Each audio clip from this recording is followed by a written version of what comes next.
They're debasing the money. They're printing the money. That is taking your work. That's taking your labor. That's taking your productive energy. There's a saying that everyone would like to live at the expense of the state, but few realize that the state lives at the expense of everyone else. That's the form of slavery. We cannot lose sight of that. The central bank prints money and then uses the proceeds stolen to engineer pseudoscientific excuses like Keynesian economics to make the slave believe that the whip is good for them. If I have absolute knowledge, I have this secret sauce, I can cast spells, I can change the structure of reality to match my speculative fantasy. That's literally our modern monetary system. God said, let there be light. So God spoke creation into existence, right? Humans are not God. We're not God. So I often describe Fiat as humans attempting to play God. If you look back in history, every civilization that starts to debase their money, that's right before they fall. Aristotle says it will rip society apart. And that's what we see today. Ayn Rand, you're free to ignore reality, but you're not free to ignore the consequences of ignoring reality.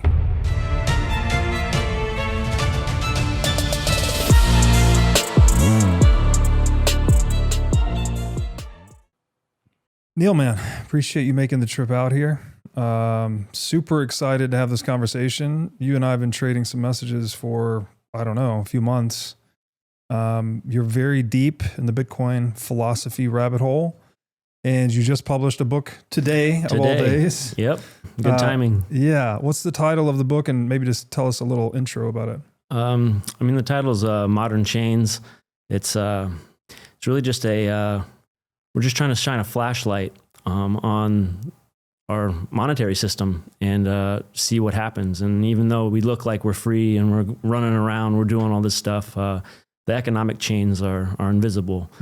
So when you shine the light, the philosophical light of reason, on the system, you see some shadows. Yeah. And I was really, it just took all my attention. Yeah. I can't not think about it anymore. Yeah, you were saying about, 6 or 7 months ago that it just clicked for you. Yep.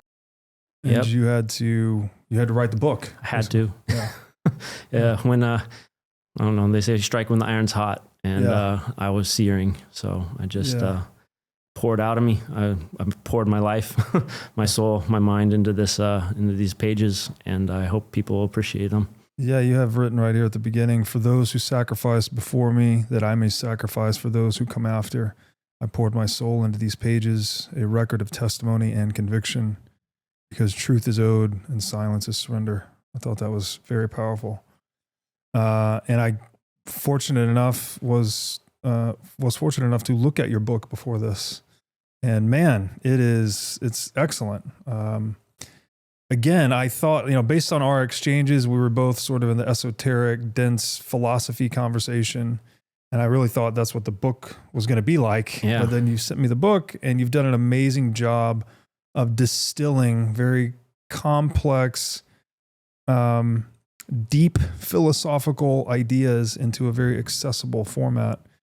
And I think this could be one of the best Bitcoin books ever written. I haven't read it all, but it's really, really good. So very excited to talk to you about it. Yeah.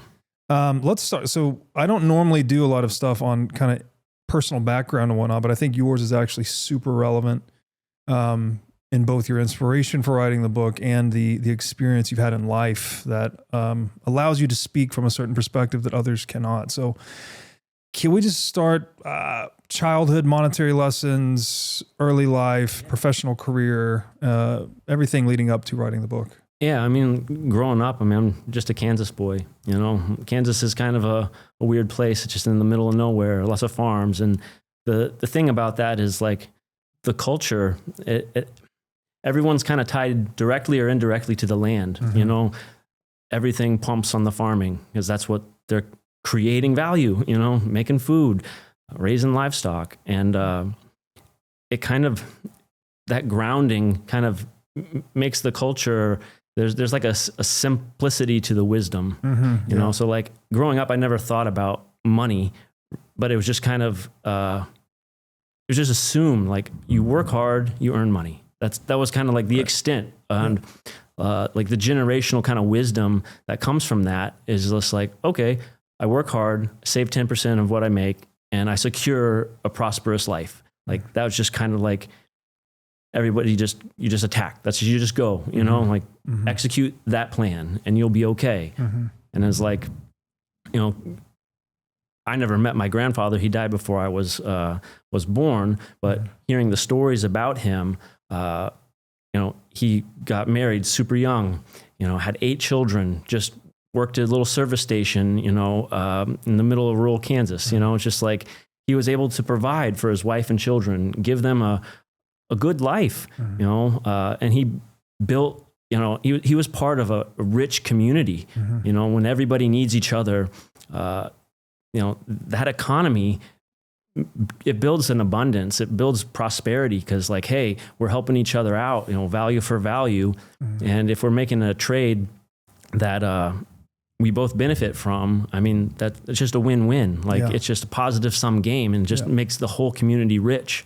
And it's like, that was kind of my my understanding of like the life that you're like, what's the purpose of work? What are you trying to do with your life? You know, you're trying to build this prosperous life and share and build, you know, relationships with other people and build a community. And like, you know, that work ethic, it's as simple as it is. I mean, it worked pretty good for me. Like I enlisted in the military and I did 3 years, you know, running around as a little infantry dude, you know, and working hard, you know, I got recognized, the Army recognized that, hey, there's something here. And I got offered the opportunity to go to West Point. You know, I never planned to do that, but just, you know, you worked hard, you know, did what you were told, and opportunities kind of came. So it was like, I took that, and, you know, that's where we started to talk about leadership, you know, at West Point. And it's like, you know, what does it mean to lead, to have people under you, and you're saying, hey, this is what we're going to do. And based on whether or not I make good decisions or not is whether or not we come home. You know, it's like, you know, so there's a gravity to leadership that you really, you know, take to heart. Like, yes, there's business leaders and stuff like that, and that's still important too. But like when you're in the military in that domain, like it just becomes like, you can't deny the importance of like leadership and how, I guess, the consequences, you know, of good leadership and bad leadership. Yeah, well, you're dealing with life and death situations constantly, right? In that position, almost all of your maybe not all of your decisions, but all of the important decisions are life or death. Yeah, I mean, even if you're just doing some training, you know, eventually, it's going to matter, you know. And when it does matter, like, you hope that you trained everybody right, and you gave them all the tools that they needed to, you know, be successful. Yeah. You're working at an extreme most people don't deal with often. And so I'm sure it takes very serious resolve, very serious approach to everything, right? All of the protocols, all of the training, as you mentioned. I'm very big on training. I think it's one of the most important things in the world. What about and you would later become a father and a husband yourself, but then you eventually, you know, maybe you could speak a little bit to that, but then get to your philosophical awakening on money. You know, you said you started out just looking at money very simplistically, something you work hard for, you obtain, secure, prosperous existence. What changed, and at what point did your views on money change? Yeah, so I studied philosophy at West Point. You know, that's when I first kind of dipped my toe into philosophy, because I was really drawn by just like, critical thinking, like studying how we think, because like I was like, that ties directly into leadership. Like if I have a sharp mind, I can analyze things and you know, make better decisions. So I thought they just kind of dovetailed really nice together. And then, you know, when I got out of the military, I still was really enthralled by the philosophy. So I went and, you know, went back to get a master's in philosophy. And so it's like, you know, getting, like you're talking about, more esoteric, like deep, like, I have strong philosophical legs. Like I can run the race. And, you know, it's like, I didn't care about learning about philosophy to just, what did this guy say? You know, like I wanted to do things with my mind. I wanted to learn and understand the arguments and understand reality so that I can navigate through it effectively to be a leader. so I can lead my wife, so I can lead my children, and secure that prosperity for my family. And that's kind of where my that simple wisdom kind of ran out of steam. Like I'm just working hard and saving, and it just seemed a little off. My grandfather's story, in my mind, was getting further and further away, and I was like, what's going on here? Like something's off. And I realized that, my understanding of money, just work hard, make money, like that's just not sufficient. Yeah. It's a fifth grader understanding of our economic reality, and it's just not going to cut it. I owe my family more than that. And so that's when I turned my eyes to economics and started like, okay, well, what is money? Like the name of this show, like this question, people arrive at it in, many different ways. But you've nailed it. Like it is the central question of, I don't know, at least for my generation, like, cause you don't have the answer. Like, there's 50,000 different, answers to that question. And as I was starting to look through the economic stuff, the economic answers, it's like, they just weren't satisfying. It was like, oh, well, that's kind of true. Here's a partial truth. Here's this, but like, as a philosopher, like I want the whole answer. Like what is money? And just, I want to grip it and the whole thing and know what I have in my hand. And that's I think you've described it well, where we're trying to get, this is the purpose of language and logic and rational discourse and discursive reasoning. We're trying to get different aspects on a thing. And then we have this collection of aspects that give us sort of the whole, right? Or at least something approximating the whole. Yep. And the aim of philosophy is always to get that, right? A more holistic perspective of what we are talking about, thinking about, dealing with, experiencing, etc. And the money question is so interesting because there are so many answers to it. Each one is aspectual, right? It'll tell you one thing about money, but sort of conceals another. And you need to get a lot of different answers to the question to really get a grip on it, to get an optimal grip on it. Yep. And my daughter's here with us today, so sorry about the coughing and occasional laughing, guys. But this, I found it to be a philosophically tantalizing question equal to something like, what is truth? What is goodness? What is beauty? What is justice? And I think it is the defining question of our time and history because of all of the falsification that's been put up around it, right? It's already a complex question in and of itself. But now you also have to deal with all of the conditioning and programming and propaganda, all of this representing fiat currency as money, for instance, right? That it's a debt-based money. One of the definitions of money is the final extinguisher of debt. How can we have a debt-based final extinguisher of debt? Right? It's oxymoronic. It doesn't make any sense whatsoever. Right? That's just one example. There's many more. So not only are we dealing with something that's very deep, right? It's like language. It's like asking, what is language? Money is a form of language, but you also have all this obfuscation that surrounds it because we live in a central bank paradigm and the central bank benefits from that obfuscation. So that was your inspiration, I assume, to write the book? And then what have you unearthed in your explorations? You start with the essence of money in your book. So where did you go there? Well, because I was so unsatisfied by all the different answers, I just was like, okay, well, I am a philosopher. Like I have read most all of Aristotle and I've read a bunch of Aquinas and I know how to read it, but I never read them looking for money. Yeah. So I was like, I'll just go back. Like, what does Aristotle say? And his whole idea, like he would define I have the whole answer, the thing, when it's four causes, so just like, his simple answer is it's just a token of need. That's intersubjectively brought into existence.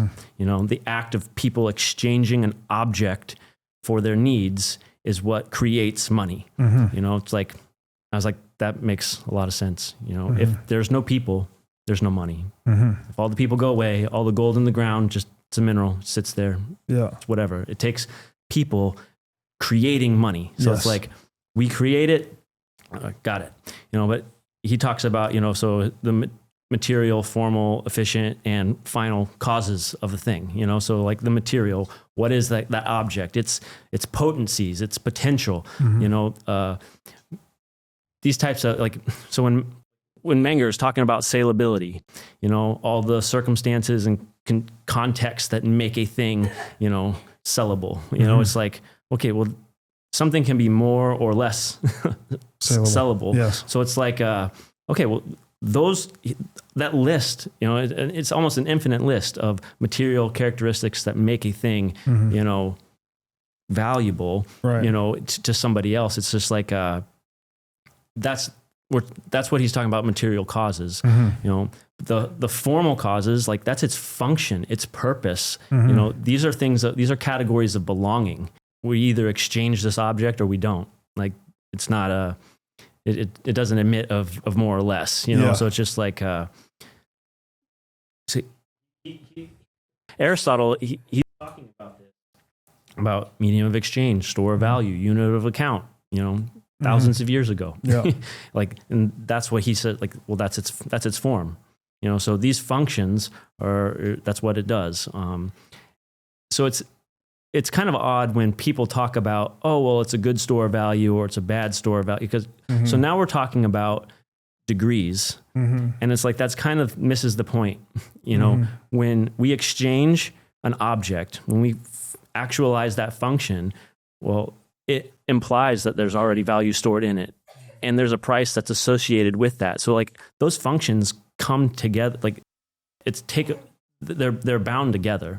Like you can't have a store of value without it being a medium of exchange, because the medium of exchange is like its essence. That's what actually creates the money. Yeah. So it's like you can't have a store of value if someone wasn't already exchanging something for it. Right. So it's just kind of those functions are bound together, and I don't like philosophically when I hear people pulling them apart and treating them as separate, because it's like I don't know. It's just that doesn't. I don't even know what that is. That's probably a stupid bad. No, it's okay. Yeah. I guess a point would be that even in Aristotelian philosophy, Plato as well, Neoplatonism, like they haven't come to a good understanding of money ultimately. Like they fit it into their framework, but I think even their frameworks don't necessarily explain it in its fullness. And I hesitate to criticize Aristotle or Plato, right? But it's more like they lived in an era where economies were not as complex and interconnected and global as we are now. So it's like asking those guys to understand a cell phone or something, like maybe that's a bit of a stretch of an analogy, but you get what I'm saying. It's like, it just hadn't evolved to the point of what it is today. So they didn't maybe see the importance of it and maybe the complexity of it as well. And I guess in some senses though, like the simplicity was what actually helped me really kind of wrap my head around it too. Yes. So like for me, being able to distinguish, okay, well, these are its material characteristics versus these are its formal properties, like helped me kind of navigate through all the economic jargon and craziness. Like I could kind of attribute, okay, this is what he's talking about. Okay, this is what they're addressing. Just kind of helped me sort and categorize, the economic realities of today. Yeah, you can hardly have a better starting point than that for your philosophical understanding. iCoin Technology has released a slick new hardware wallet. It looks like a mini iPhone with a high-res 3-inch touchscreen and camera on it. The device has no Wi-Fi, no cellular connection, and no GPS. It is an air-gapped hardware wallet which uses QR codes and a camera to communicate with the Bitcoin network. It has a built-in camera which is required for air-gap operation, and it has an optional Bluetooth compatibility. It's really a brand new user interface and user experience for a Bitcoin hardware wallet. iCoin makes self-custody accessible, easy to use, and non-intimidating. It even comes with an optional custom iCoin thermal printer, so you can print out the private key and its associated QR code when you're setting up the wallet. This makes setup quick and simple. Also, it is easy to restore the wallet just by reading the seed phrase QR code with the wallet camera. And as we always talk about on this show, the only way you can truly own your Bitcoin is by having it in self-custody. So you need a device like the iCoin wallet to truly own your Bitcoin. So go to iCointechnology.com/breedlove today for 30% off the purchase of this sleek new hardware wallet. Again, that's iCointechnology.com/breedlove. If you're anything like me, you understand that Bitcoin is something we can use every day to connect, to collaborate, and to build stronger, freer communities. As true Bitcoiners, you all know we are each responsible for onboarding more Bitcoiners. That's why I chose to partner with Cowbolt, an expense splitting app that settles in Bitcoin. It can be as simple as splitting a dinner bill. Your friend covers dinner and you reimburse them, but you send it back to him in Bitcoin. Now your friend has their first sats, and as I always say, where your money goes, the mind follows. By using Cowbolt to get Bitcoin into the hands of your friends and family, you can help us orange pill the world. Cowbolt is built to let you split costs, share expenses, and settle instantly, while always keeping full control of your keys. Cowbolt is simple, social, non-custodial, exactly how Bitcoin was meant to be used. If you're serious about Bitcoin, it's time to act like it. Download Cowbolt today on iOS or Android. To learn more, go to cowbolt.com. Again, that's Cowbolt, COWBOLT.com. One of the terms you use in your book, which I think is very important, is hylomorphic. So, as I understand this, correct me if I'm wrong, but it's something that is neither subjective nor objective. It seems like it's both or neither, and I'm not sure. It's between subject and object. Yeah. So, like hylomorphism, so you got to understand that.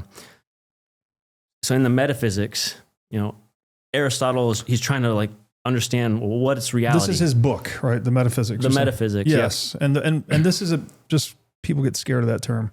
It's about the being of something, right? The essential nature of something, not just our perception of it, but what is it beyond even our perception? What does it mean to be? Yes. And to exist. Yes.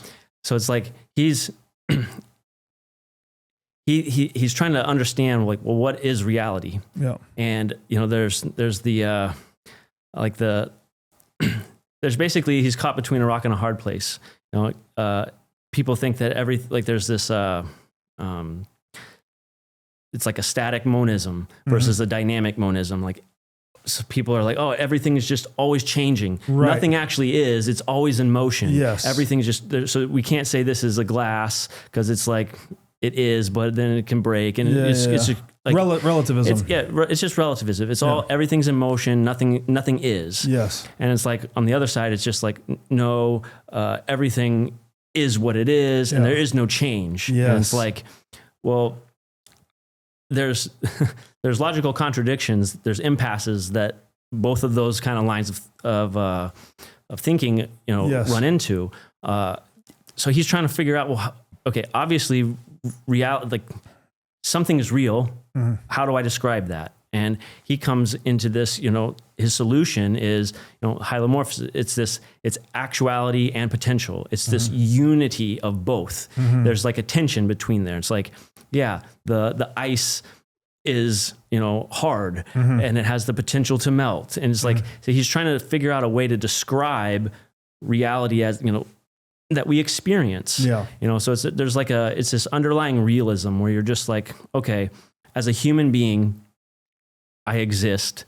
I have sense faculties that let me, interact with and detect reality. Mm-hmm. I have a rational faculty which helps me make sense and make sense of reality itself. Yeah. And so it's like, so there's this metaphysical and epistemological realism that is kind of being built on it, where it's like, we're not going to question everything. We're human beings, and that's not necessarily a bad thing. Yeah. It's the only way we can interface with reality. Yeah. The way to try and demystify this a little bit. I don't know that this is a perfectly correct way to do it, but I look at it as if reality is in constant flux. It is constantly changing, but there are principles underlying it that do not change, right? You could think of this like, well, the laws of physics seem to be relatively constant, yet they give rise to all like infinite physical change everywhere. Yeah. You could also look at, the laws of Darwinian natural selection, right? They're pretty simple, right? If it works, keep it. If it doesn't, discard it, right? By virtue of, new organisms coming into existence, facing selection pressures, and whatever survives is what evolution produces.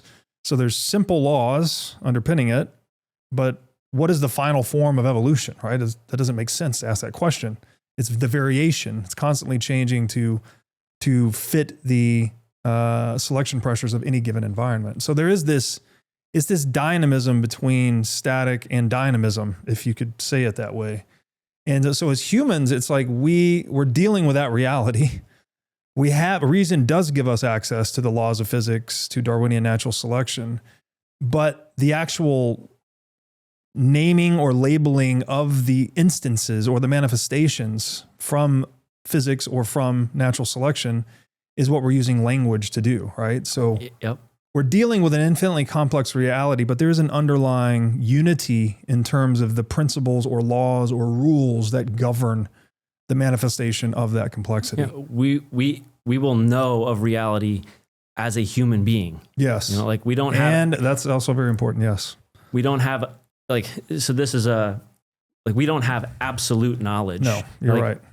But that's not to say that, you can't know anything. Like Right. we know things as humans. As humans. As That humans. is so essential too. And I thank you for saying that, because there's this like notion that we can have some type of like impartial observer perspective on reality, but it's simply not possible, right? Like even our eye, we can only see, less than 5% of the electromagnetic spectrum we can see as visible light. Obviously, we can detect other wavelengths with instrumentation and whatnot, but we don't know what aspects of reality are hidden to us completely. And there's no justification to say that we ever could, basically, because no matter what you say or do, guess what? You're doing it from inside of a human being. Yep. You got human rationality, human perceptions, human sense organs, all the things. So there is a radical humility that comes with that human action is the ultimate axiom in a way, right? It's the one thing that you can never overturn, because even to try to overturn human action is to act as a human. Correct. With argumentation. So anyways, I'm glad you said that. But so what's the takeaway there on hylomorphic? Yeah. It's this Sorry. has this betweenness property to it. The principle that I took away from he said reality is this unit. It's a both. It's not an either or. Yeah. Reality is both.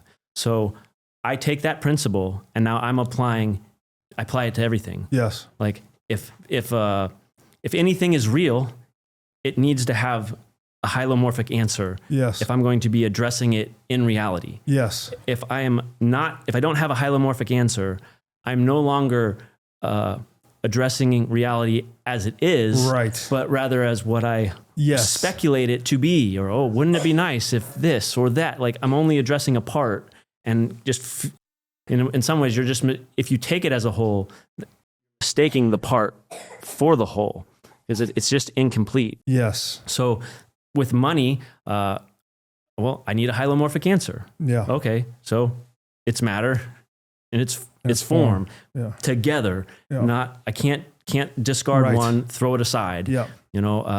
So like that's kind of that's how I used Aristotle to help me understand the reality of money. Yes. That it is both of these things. Yes. Is it a fair simplification to say that, nothing really is purely subjective nor objective?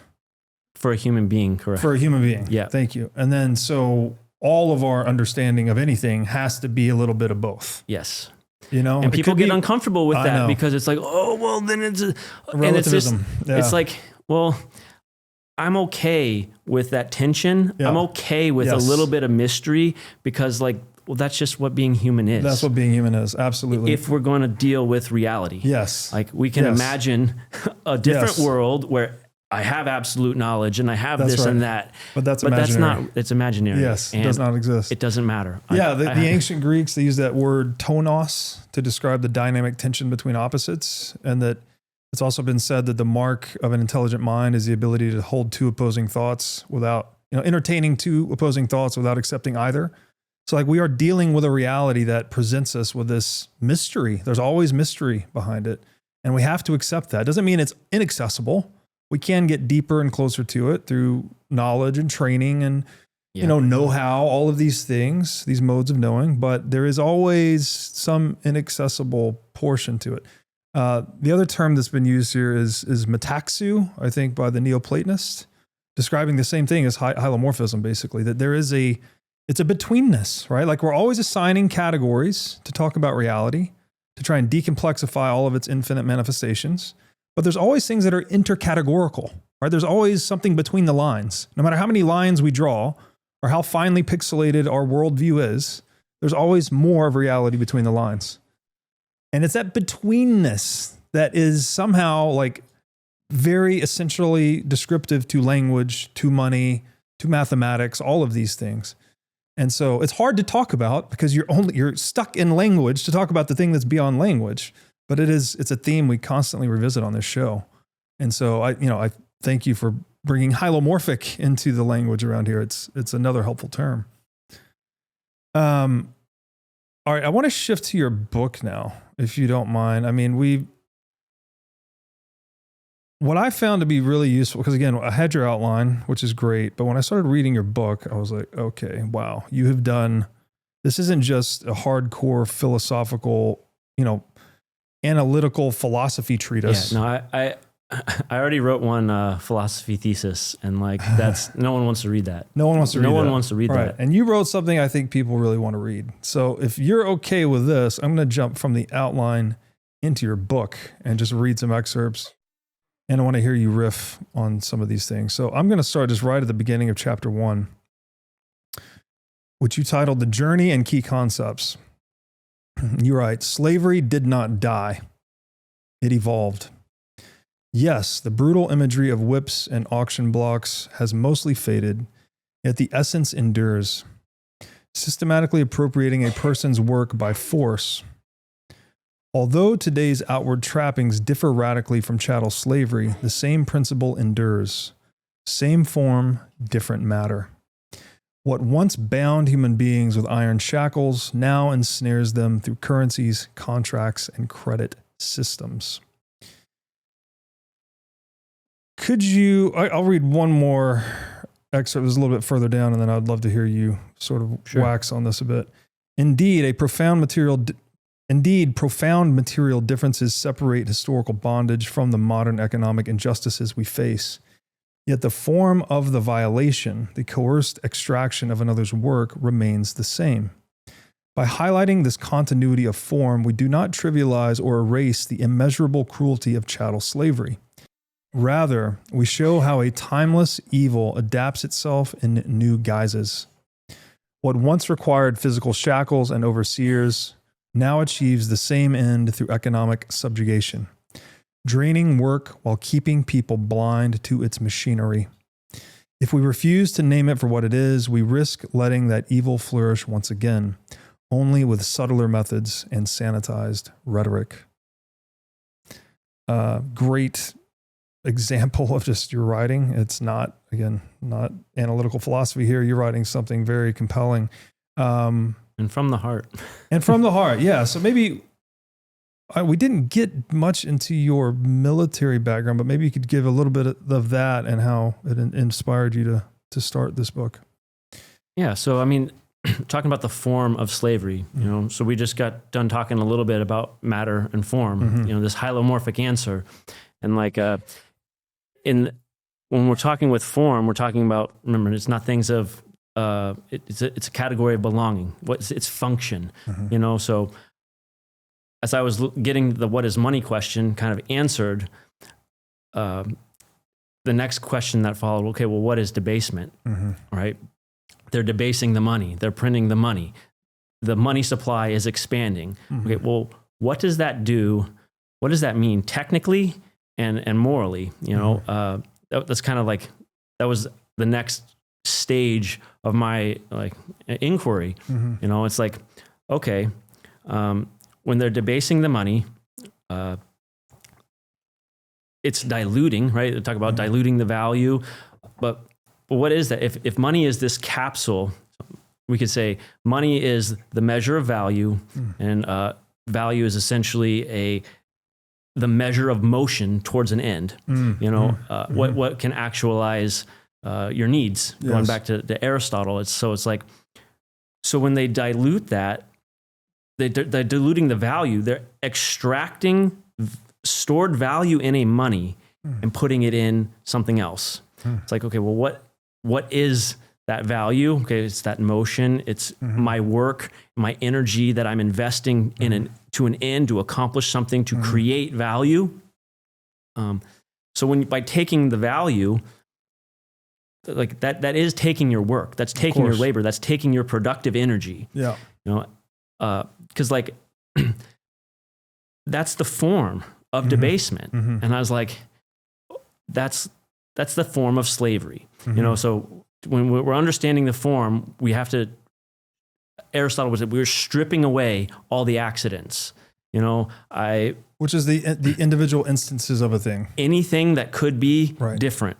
Yeah. And you're only, when they talk about the essence of a thing, it's the thing that remains unchanged, that doesn't, like nothing, you know, it's like I have a height, you know, I could be an inch taller, I could be an inch shorter, you know, like, but that height itself, that property is unchanging, like extension, every height, length, width, anything like that. Right. So triangle having three sides. The triangle's perfect example of this, you know, so it's, you have, so what is a triangle? You know, it's like, okay, well, its form, the principles that do not change, you know, three sides all adding up to 180 degrees, you know, it's like, okay, do some triangles look different?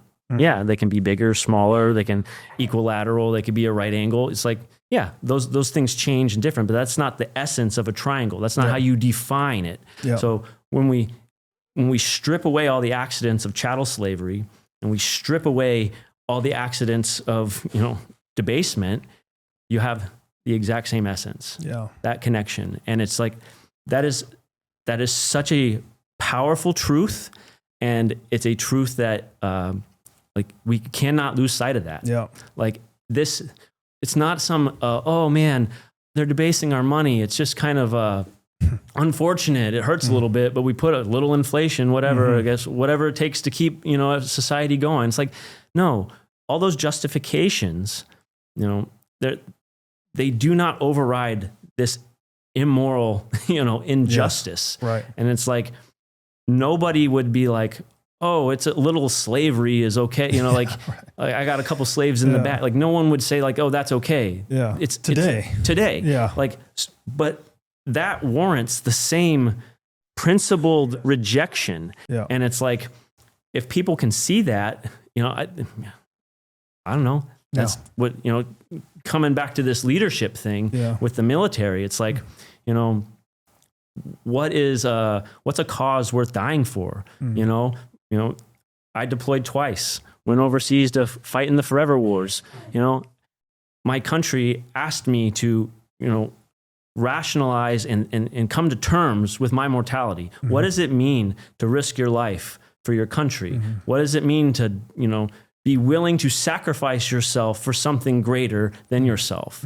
And like, you know, you could call it, I drank the Kool-Aid and did the propaganda and like, oh, I'll go die for my country. But like the funny thing that happens there is I took it to heart, you know, and it's like when something is worth it, like you do anything for it. And it's just like, this economic slavery, I feel it, you know, I'm thinking about my kids. I'm thinking about my wife, like providing for my family, and we're all in bonds. Yeah. And I am not going to, I'm not going to sit by on the sidelines and just let this happen and just hope that like I make it and that it's okay. You know, like that's why I had to write this book, you know, to lead, to say, hey, this is alert people. So this is this is what's going on, and we need to act appropriately. Yes. You know, forget multivitamins and other supplements. Animal organs are the most nutrient-dense foods on the planet. You can get 100 times more nutrients from organs than you can from muscle meats. But the problem with eating organs is that they are difficult to find in stores, they are difficult to prepare, and even when they are prepared well, they often don't taste great. Thankfully, Heart and Soil Supplements has made consuming organ meats so much easier by providing powderized organs in capsule form. Organ meats include everything your body needs to thrive: vitamins, minerals, peptides, proteins, and growth factors. This is why organ meats were the most prized foods for our ancestors. Fortunately for us, Heart and Soil makes these treasured foods easily accessible. So go to heartandsoil.co today and use discount code BREEDLOVE to get started on your journey to optimal health and vitality. Again, that's heartandsoil.co, discount code BREEDLOVE. Would you rather have 1 Bitcoin today or 2 Bitcoin a few years from now? Bitcoin mining is a tried and true strategy for accumulating Bitcoin.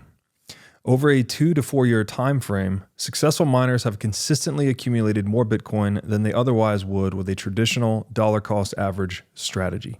Blockware mining as a service enables you to start mining Bitcoin from your laptop. Blockware handles everything from securing the miners to sourcing low-cost power to configuring the mining pool. They do it all.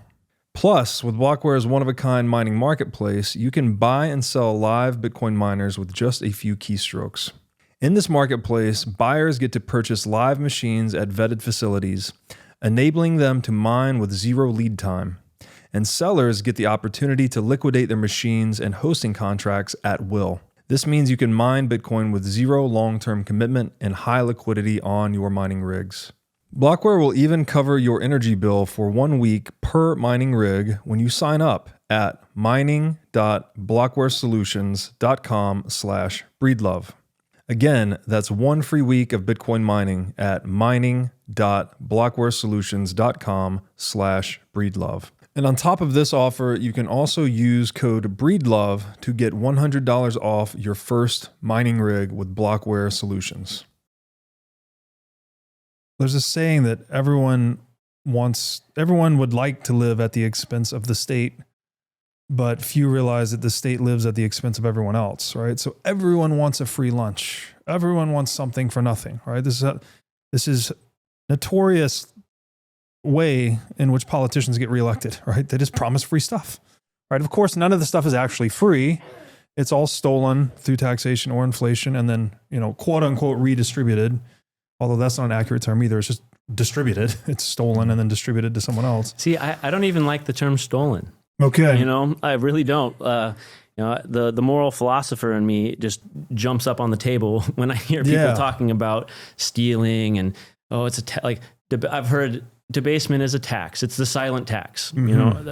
The bunch of politicians love to say that. They'd be like, debasement is the silent tax. It's it's not a tax. All right. You don't get a tax bill. You're not writing a check to the IRS. Yeah. You're not exchanging anything. You're not paying anything. It's not a tax. Okay. They say, because there's no visibility or traceability, you're saying. I'm just saying, so a moral crime, Aquinas would talk about identifying moral crimes by their objects. Mm-hmm. So it's like, well, what's being taken? Mm-hmm. If I murder somebody, mm-hmm. I am immorally taking their life. Mm-hmm. If I steal from you, I am immorally taking your property. Right. Which are both life energy in a way, right? Yeah. I mean, but the object. So the object of stealing is your property. Yes. Well, what's debasement? Uh-huh. Well, debasement is extracting your work, that value. Yeah. It's not really, it's not like a proper, it's taking your purchasing power, but it's not the object. Like if I take $20 from your wallet, I stole $20 from you. Yeah. If I debase that money, I've extracted your work. I've extracted the value you put into that through, you created the value, you put it into that money, and I'm taking that from you. So it's like, that's slavery, so it's like, okay. it's like a euphemism that's inappropriately directing you away from what's actually like, it's slavery. Yeah. Don't say anything else. Right. Like, right. Okay. oh, but that's crazy and blah, blah, blah. No, that's what it is. Yeah. So I think we agree, but maybe just semantically have approached it differently. Because the way I've said this before is that I've defined slavery as anyone with a 100% effective tax rate, which is all of the fruits of someone's labor go to a tax authority or a slave master, which would be the same thing at 100%, right? And then someone that pays 0% tax, a 0% effective tax rate would be a sovereignist, right? The opposite of a slave, someone that's fully sovereign.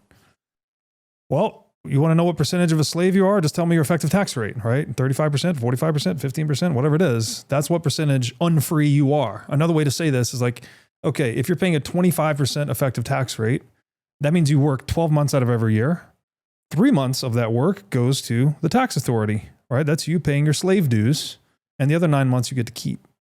So I theft, taxation, slavery, like these are all, theft and taxation are the same thing. So inflation, taxation, theft, these are all the same thing in my book. And then slavery would just be the ultimate version of that, right? If it's 100%, then that's absolute slavery.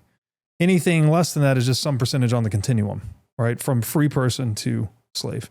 So I don't know, we probably don't want to get wrapped up on the axis of semantics, but like, I think we agree conceptually, even though we may not be using the same terminology. I'm just focused on the form, you know, so I'm not worried about the more or less or the degrees. Mm-hmm. I'm just trying to, the categories of belonging. I see. You know, so it's like, you can, I'm not here to get into an oppression Olympics, you know, where it's just like, who's being oppressed the most? Like I'm not about that. Yeah. I'm just, if we can't even just categorize what's happening, you know, so like whether it's taxation or stealing, or like that, to me, the coercive extraction of the value, that is what is the formal definition of slavery and why it needs to be called that. Right. So would you say that inflation is worse than taxation because it lacks well, they both lack consent, which is weird. The only thing I would say inflation's worse because people don't know it. Like it's more illusory, right? That I people would say get taxed via inflation, and then Joe Biden blames the ice cream producers. Yeah.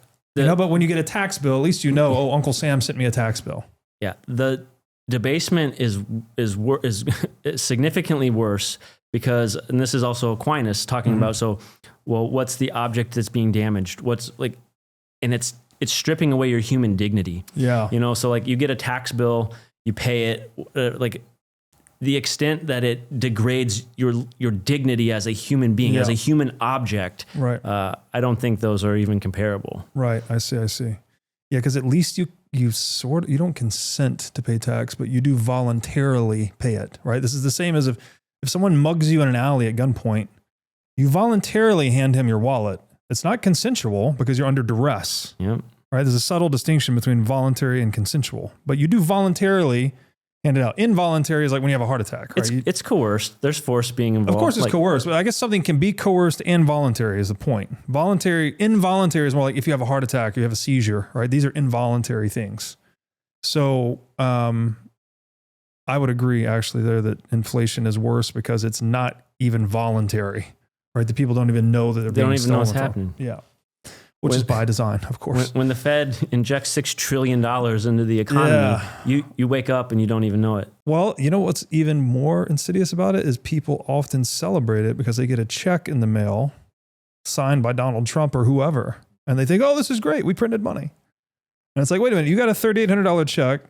Per household, whatever the number was, they printed $46,000 per U.S. household. What about the other $40,000? Oh, that was all stolen from you, basically. Or whatever. What word would you use? Extracted. Okay. So we'll go with extraction or expropriation. Expropriation. Yep. Expropriation, appropriated, extraction. Yeah. Okay. So I'm jumping around quite a bit here, but I just want to read some of these excerpts and then you tell me, take it whatever direction you like. One really nice thing you did in your book is you often added these key takeaways. So as I was preparing for this interview, I was trying to get through the whole book very quickly. I was able to just jump to the key takeaways, which I thought nicely summarized some of the larger parts of the text. So with that, I'm going to read a key takeaway that you provided on page 50. You said, rationality means reality is intelligible. We can understand the world around us, discern truth, and grasp universal principles. Free will means we can act on that understanding instead of merely following blind instincts or reflexes. In everyday life, if you feed an animal, it will keep eating until all the food is gone or until it is no longer hungry. A rational human, by contrast, can consider health goals, personal preferences, or even the time of day, and then freely choose to follow an impulse or deliberately cut against it. That ability to reason and then choose is what makes us moral agents. We are not simply sails blowing in the wind. It is also why the coerced extraction of a person's productive energy through overt violence or subtle economic subjugation denies the fundamental human dignity in deciding one's path. So this is what distinguishes, rationality is what separates man from animal. Yes. But we're dealing with it. We just talked about it, right? Like there's this weird where the central bank prints money and then uses the proceeds stolen to engineer pseudoscientific excuses like Keynesian economics to literally confound rationality, or to confound intelligence, at least, to make the slave believe that the whip is good for them. Yeah. I mean, that seems like no way out of that trap other than Bitcoin. Ultimately, obviously, we're going to get to Bitcoin. But what are your thoughts about that? What's the relationship between this extraction of labor energy via debasement and the short circuiting of human intelligence or rationality? Yeah. So the human object as this rational creature, that's Aristotle, that's Aquinas, it makes sense. Like we're the creature that can abstract principles. We can abstract order. You're talking about the eye, it's like your eye doesn't create that light, it perceives it. And like our rational faculty, like we don't create the order of reality, right? But we abstract it. We can interface it. We can understand it. So it's like, that's a really, really powerful thing. And like, that's why they would say that rationality is the essence. It's the one thing that distinguishes the human object, the human creature from all else. Yes. Like I'm not a rock, and I'm not a dog, I'm a human being. Yeah. And that rationality is, it means that we see how things are going, and we're able to choose where we want to go. Like we can follow that, or we can cut against it. And it's like, I mean, that is your everyday lived experience. You are doing it. Every choice you make, you're either, you're not just the rock rolling down the hill, right? You are driving yourself. Yes. Your human action, you are driving yourself through your life. Yes. And when you strip people of that, right? When you're denying them their ability to choose, to be that rational agent, that's a dehumanizing thing. You're turning them into the rock. You're objectifying them. You're denying their subjective, conscious human experience. And, that's that's just evil. That's evil. Yeah. Yeah. G.K. Chesterton has this amazing quote. He said something like, even a dead thing can go with the stream. Only a living thing can swim against it. Yeah. And this idea of treating people as means rather than ends, this also seems to be pretty important in this perspective that, you're actually the perspective of slavery, right? That's another definition of slavery.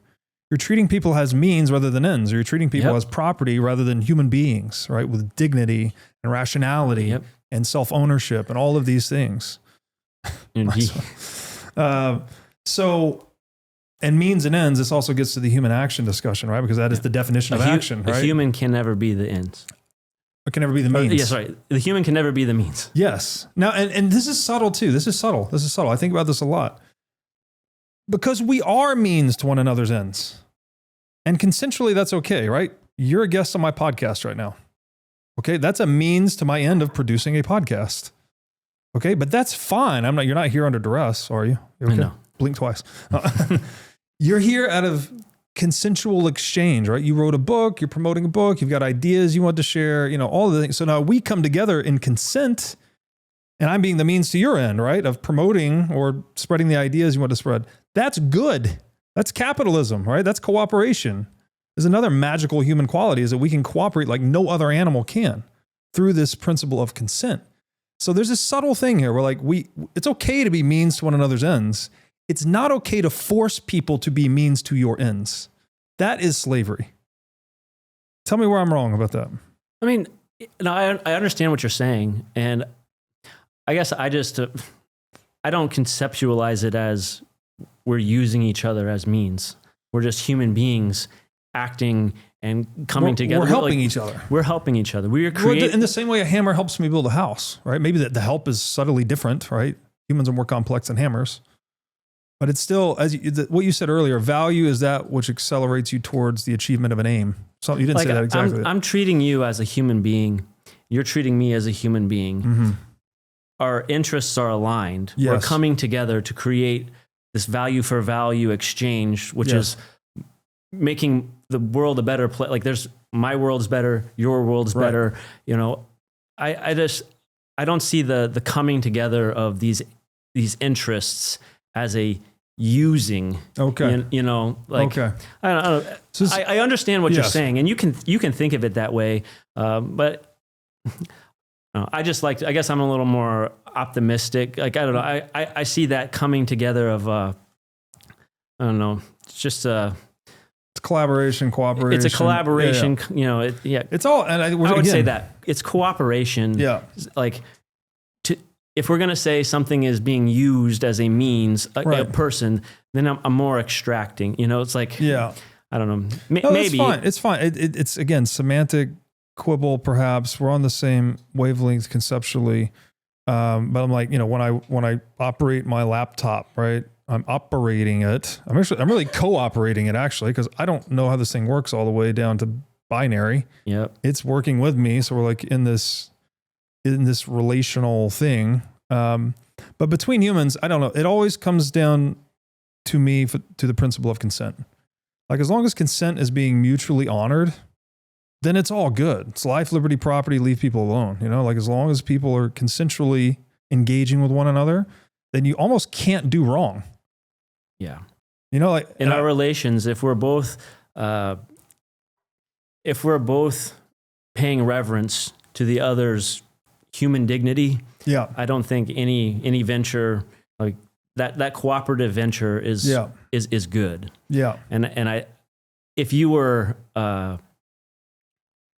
I would like almost push it to like, okay, you would be using me if you're like have some ulterior motive where you're seeing me as an object, not just Neal. Right. So in how, I guess it's inside you.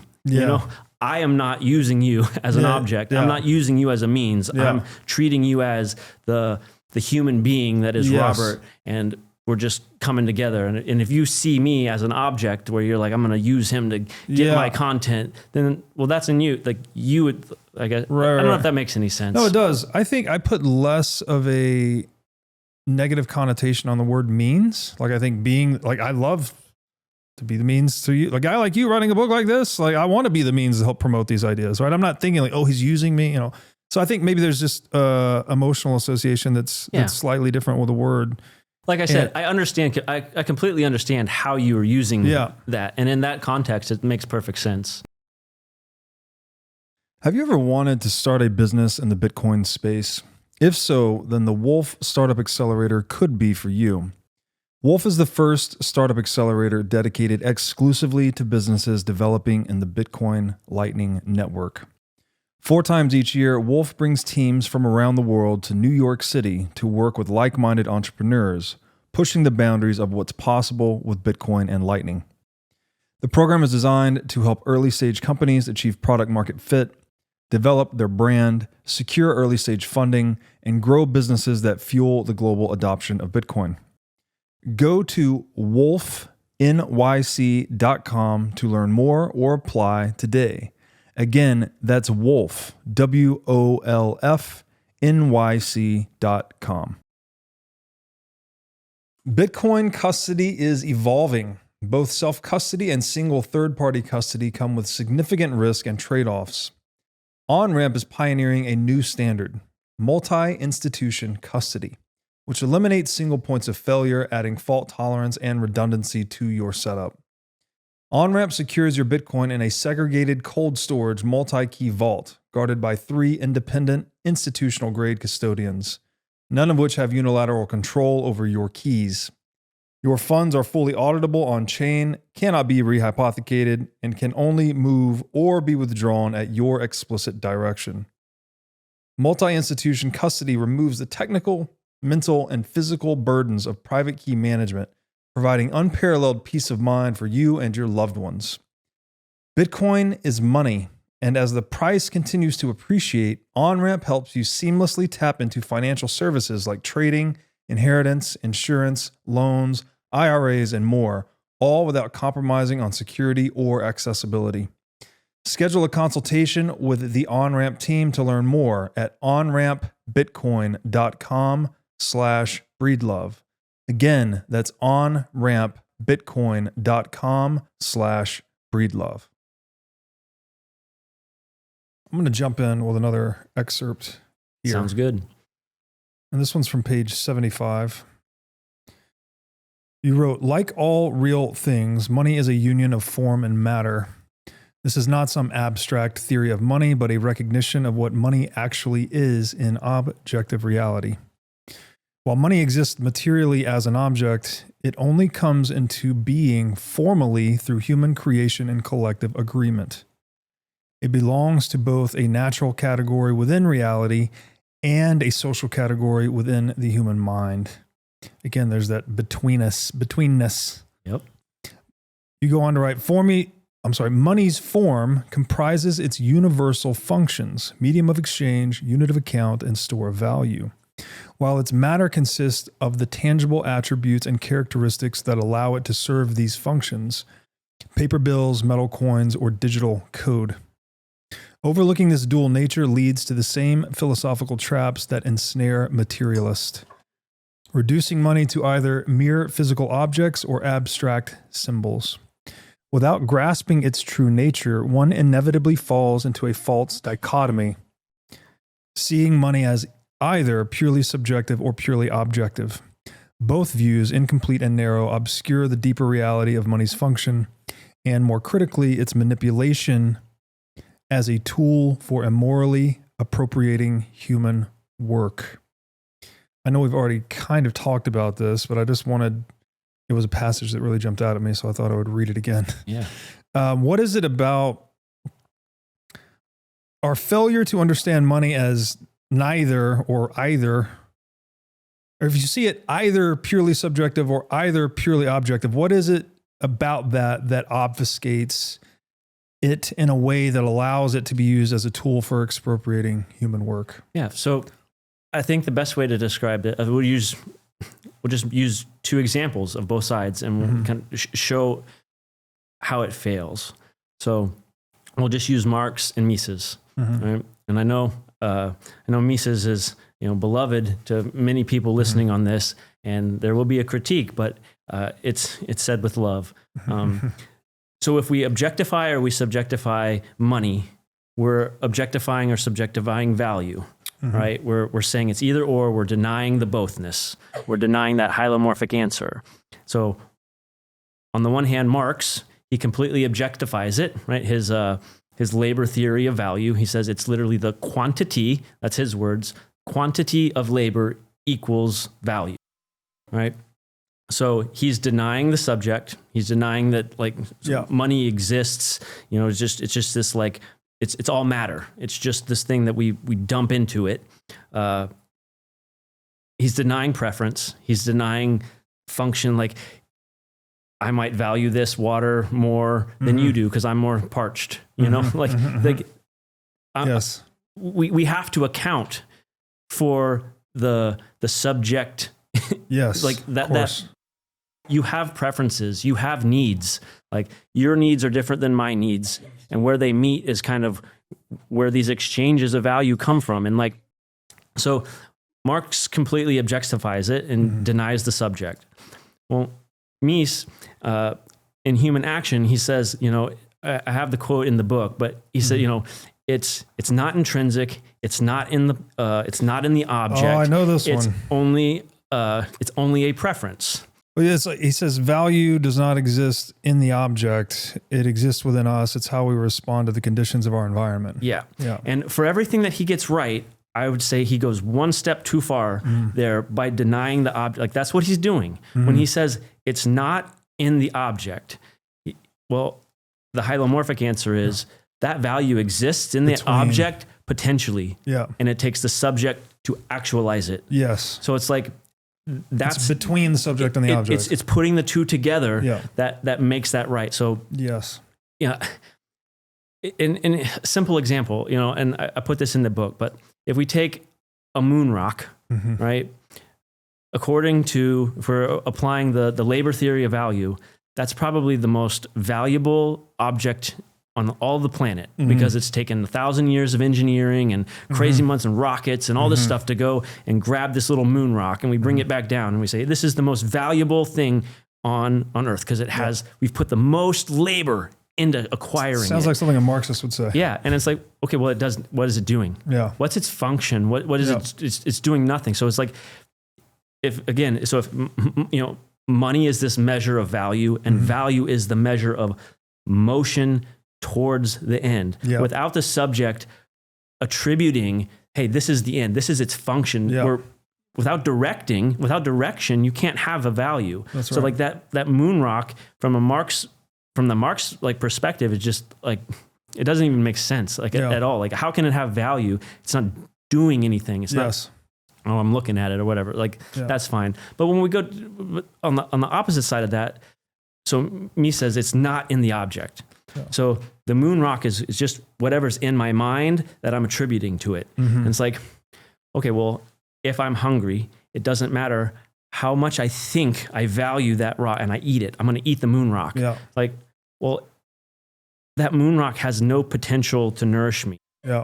It has no potential to fulfill, to actualize that need that I'm attributing. I'm saying it's valuable because it's going to serve my need. Yeah. But if it doesn't have the objective material potential to do that, I can't actualize it. That's so it's right. just like, I know it's very nuanced, but it's just like, don't throw away the object because that's what fiat is. Yeah. If we take the subjective theory of value as stated, it's not in the object. Right. Well, what's wrong with fiat? That's right.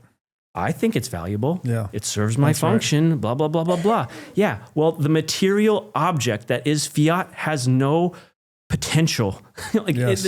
There's nothing to actualize. It can't create value. Yeah. So in the book, I'm talking about the creation of value as all those things coming together. A subject, directing their work, their energy through time to move something towards an end. Yeah. Well, what are they moving? The object, and that object needs to have the potential to actually fulfill that end. That's right. And it's the unity of those both coming together that makes it so powerful.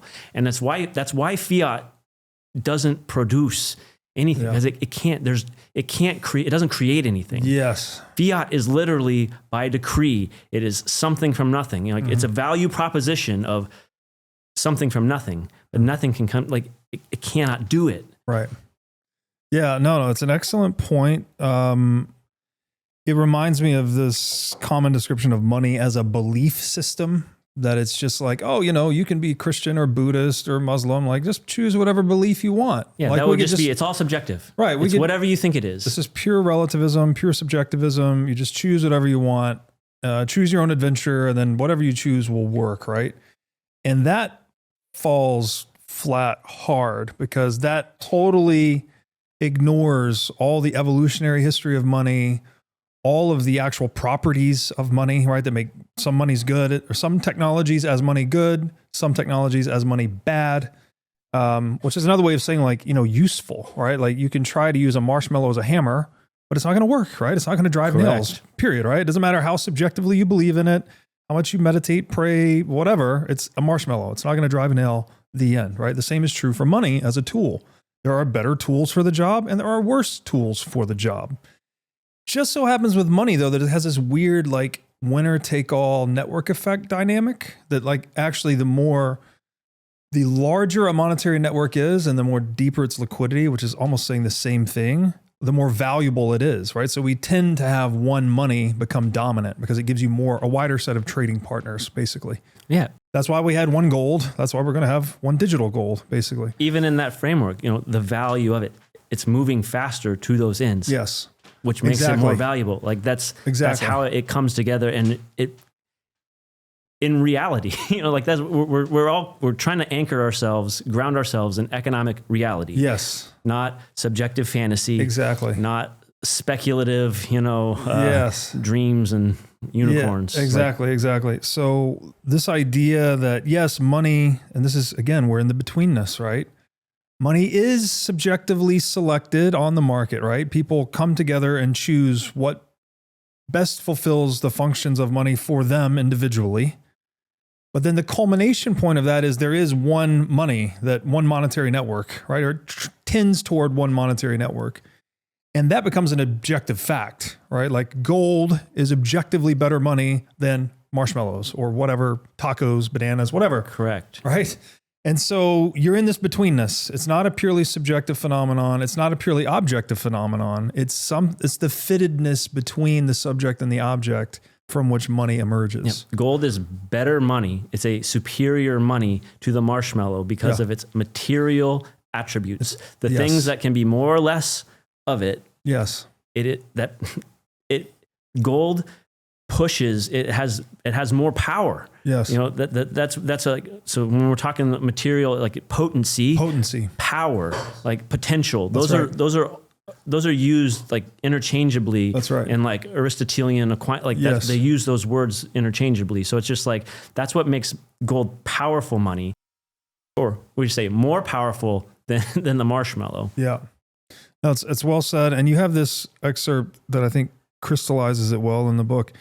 You wrote, yes, theoretically, popcorn, uranium, or used coffee filters could be used as money, but in the objective reality of economic exchange, they are not.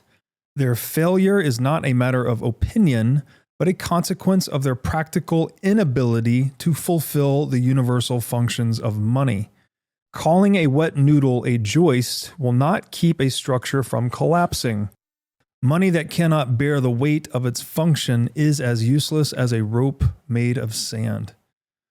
So, I mean, for me, this is just a really, like, before Bitcoin, before the what is money question, before all this stuff, like, I bought into the Cartesian sort of worldview to some extent. I mean, maybe not completely, but I really thought you could reduce most of the world to subjects and objects, right? You often hear people citing this in arguments. They're like, this is an objective fact. You can't argue with this. It's like, well, who chose the facts, right? What narrative is it supporting? Well, there's all these subjective elements to whatever objective fact you've chosen. And so this is, for me, like highlighting the what is money question as a philosophically interesting pathway to go down, because you end up in this recognition that, oh, wait, this is a lot more complex than my super simplistic Cartesian worldview of, I think, therefore I am, there are subjects and there are objects, and that's it. It's, again, there are things that are intercategorical, and money is one of these things. And so it teaches you to get deeper in your thinking, right? You get below subject-object duality into a more rich understanding of reality. I think you've done a great job spelling that out. Yeah. Sorry. I had a thought and then I was like, oh. No, it's all good. Unless you have a thought you want to share, I'll read another excerpt here. Go for it. Okay. So now I'm jumping ahead. I'm all the way up on page 110. Obviously, we're covering a lot of ground because I want to hit a lot in your book in one day. So we're not hitting all the fine detail. You write the following. In sum, the Federal Reserve serves a singular purpose, perpetuating the cycle of debt creation and monetary expansion. Every new dollar is born from an obligation, binding the system to an endless loop of credit issuance and repayment. Our monetary system is not anchored in genuine value or honest exchange, but in managed illusions. A carefully orchestrated spectacle of balance sheets and promises stacked on promises, designed to extract human productive energy while concealing the invisible chains that bind us.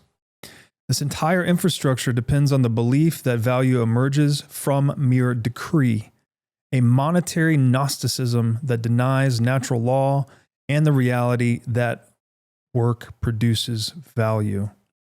Next, we will see the moral wreckage that follows from elevating illusion over substance.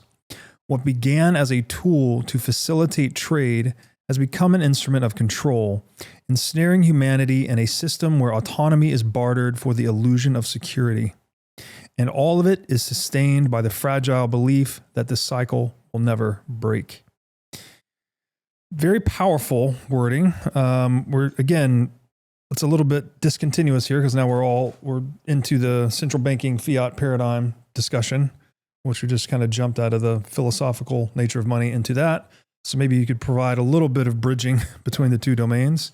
And then I want you to double click on Gnosticism here because I don't know that that's a term most people are familiar with. Yeah. So it is a term I never really heard of at all. And when I did hear about it, and started learning about it, I ended up that's what I wrote my master's thesis on, modern Gnosticism. Mm-hmm.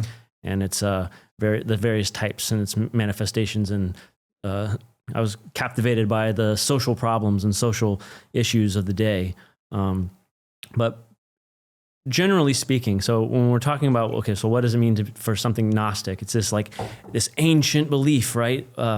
Well, simply put, it's just the idea that knowledge with a big K, right? If I have absolute knowledge, I have this secret sauce, I have the secret knowledge of how to manipulate the structure of reality to basically conform itself to the confines of my mind. This idea that by saying the right things, if I know the right stuff, I can literally change the structure. I can cast spells. Yeah. I can change the structure of reality to match my speculative fantasy. I have this speculation. Reality itself is this oppressive thing, right? And I have to break through, armed with this knowledge, I can break through it and change it to salvation, right? So that idea of Gnostics is so we have some secret special sauce that can free ourselves, break through some oppressive reality to salvation. It's like, well, that's literally our modern monetary system. By fiat, by decree, so by saying things, by knowing how just to adjust the rates just right, right? This silly economic reality that keeps us down and keeps the markets down or keeps us impoverished, we'll be able to break through it and create abundance for all.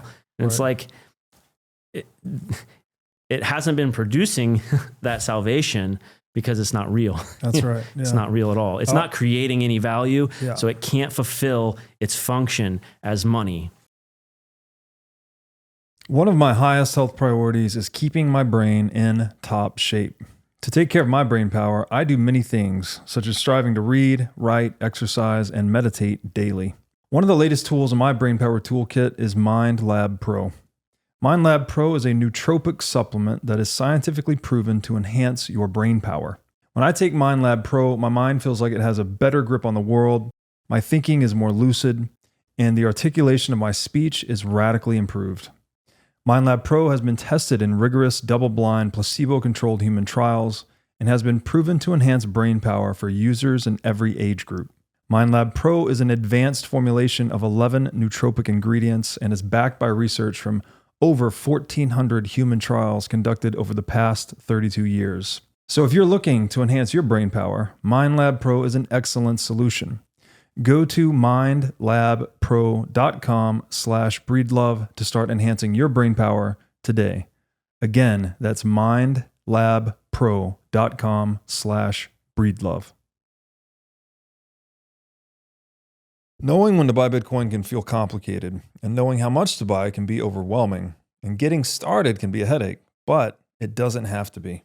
That's exactly why I recommend Coinbits, because it solves these major blockers and it's the easiest way to buy Bitcoin. With Coinbits' Round Ups feature, you can automatically convert your spare change into Bitcoin while you shop. For example, when you buy a coffee for $3.50, the extra 50 cents is rounded up and it goes straight into Bitcoin. Here's why that's a huge win for you, because you don't have to be a tech wizard or try to time the market just right with Bitcoin. With Coinbits roundups, you simply set it, shop, and stack sats. And you can set this up in under 2 minutes. Just visit the website, connect your card, and boom, you're buying a little Bitcoin every time you spend money. So stop wasting your time with complicated exchanges or confusing shitcoin apps. Coinbits simplifies your Bitcoin savings strategy. So go to coinbits.app/breedlove. Again, that's coinbits.app/breedlove. So what is it about the central bank and Gnosticism? What is the connection there? Is it just that? Is it just because as you were describing that, I was reminded of, well, I don't know if this is the only use of the word fiat in the Bible, but it's a very important use. Fiat lux, right? God said, "Let there be light." So God spoke creation into existence. Okay. Well, humans are not God. We're not God. But so I often describe fiat as humans attempting to play God, right? It's like economic reality be damned. We'll just print all the money we need to fix all the problems, as one instance of fiat. There's also fiat regulation and blah, blah, blah, all these other things. What is the connection? Is that the sole connection you're drawing here between the Federal Reserve, which is the central bank of the United States, and Gnosticism? Yeah, I mean, that is in the book. I can't remember the exact quote, but I do talk about how, you just pull out that bill and it says, "In God we trust," and it's one of two things. It's either a lie that they say, "Oh, and God has it. Like we're trusting God to take care of us." It's either a deceitful lie to placate people and to make them think like, "Oh, it's okay," or more almost worse is if it's actually true, and because we trust them. So that's their admission that we're God. That's right. Like I control. If you want to think of God as the being that controls reality, it's like that's what you're saying. Yes, yes. My beliefs, what I say, what I have the control. Yes. I will this is what the central bank says, "Let there be value." Except there's no value. Yes, because value can only emanate from productive human action. Yep. Right. So to speak a thing into existence, right? Let all the poor be fed. Yep. It doesn't do work. anything. It doesn't change in reality. Anything. Yes. If you are living in your speculative world, sure, I guess you can believe it all you want, but no bellies are fed. So what prevents the reconciliation to reality? How do these illusions persist for so long? How do people keep using the dollar as currency without it failing? Like, what is it? What's giving this illusion life? Well, I think there is the coercive aspect of slavery. So there is force, being used. Like you have to pay your taxes in dollars. You have to, like you can't just, I'm just going to opt out of all society and, go live on Antarctica. Like you can't escape the government and it's like you could flee from one to another, but like we're social creatures. There's always going to be relations and, this is kind of a different tangent, but like we're not going to be able to extinguish the non-voluntary asymmetrical power dynamics of human relations. Like there's always going to be people that you have to exist with that you didn't choose to, and some will be more powerful than others. And like it's society is really how we're trying to mediate that. But which goes back to one of the original, Aristotelian ideas, because he even says this too. Like back where we started with what is money? Well, Aristotle says that money is that social glue. Money is how humans form relations, how they connect to each other.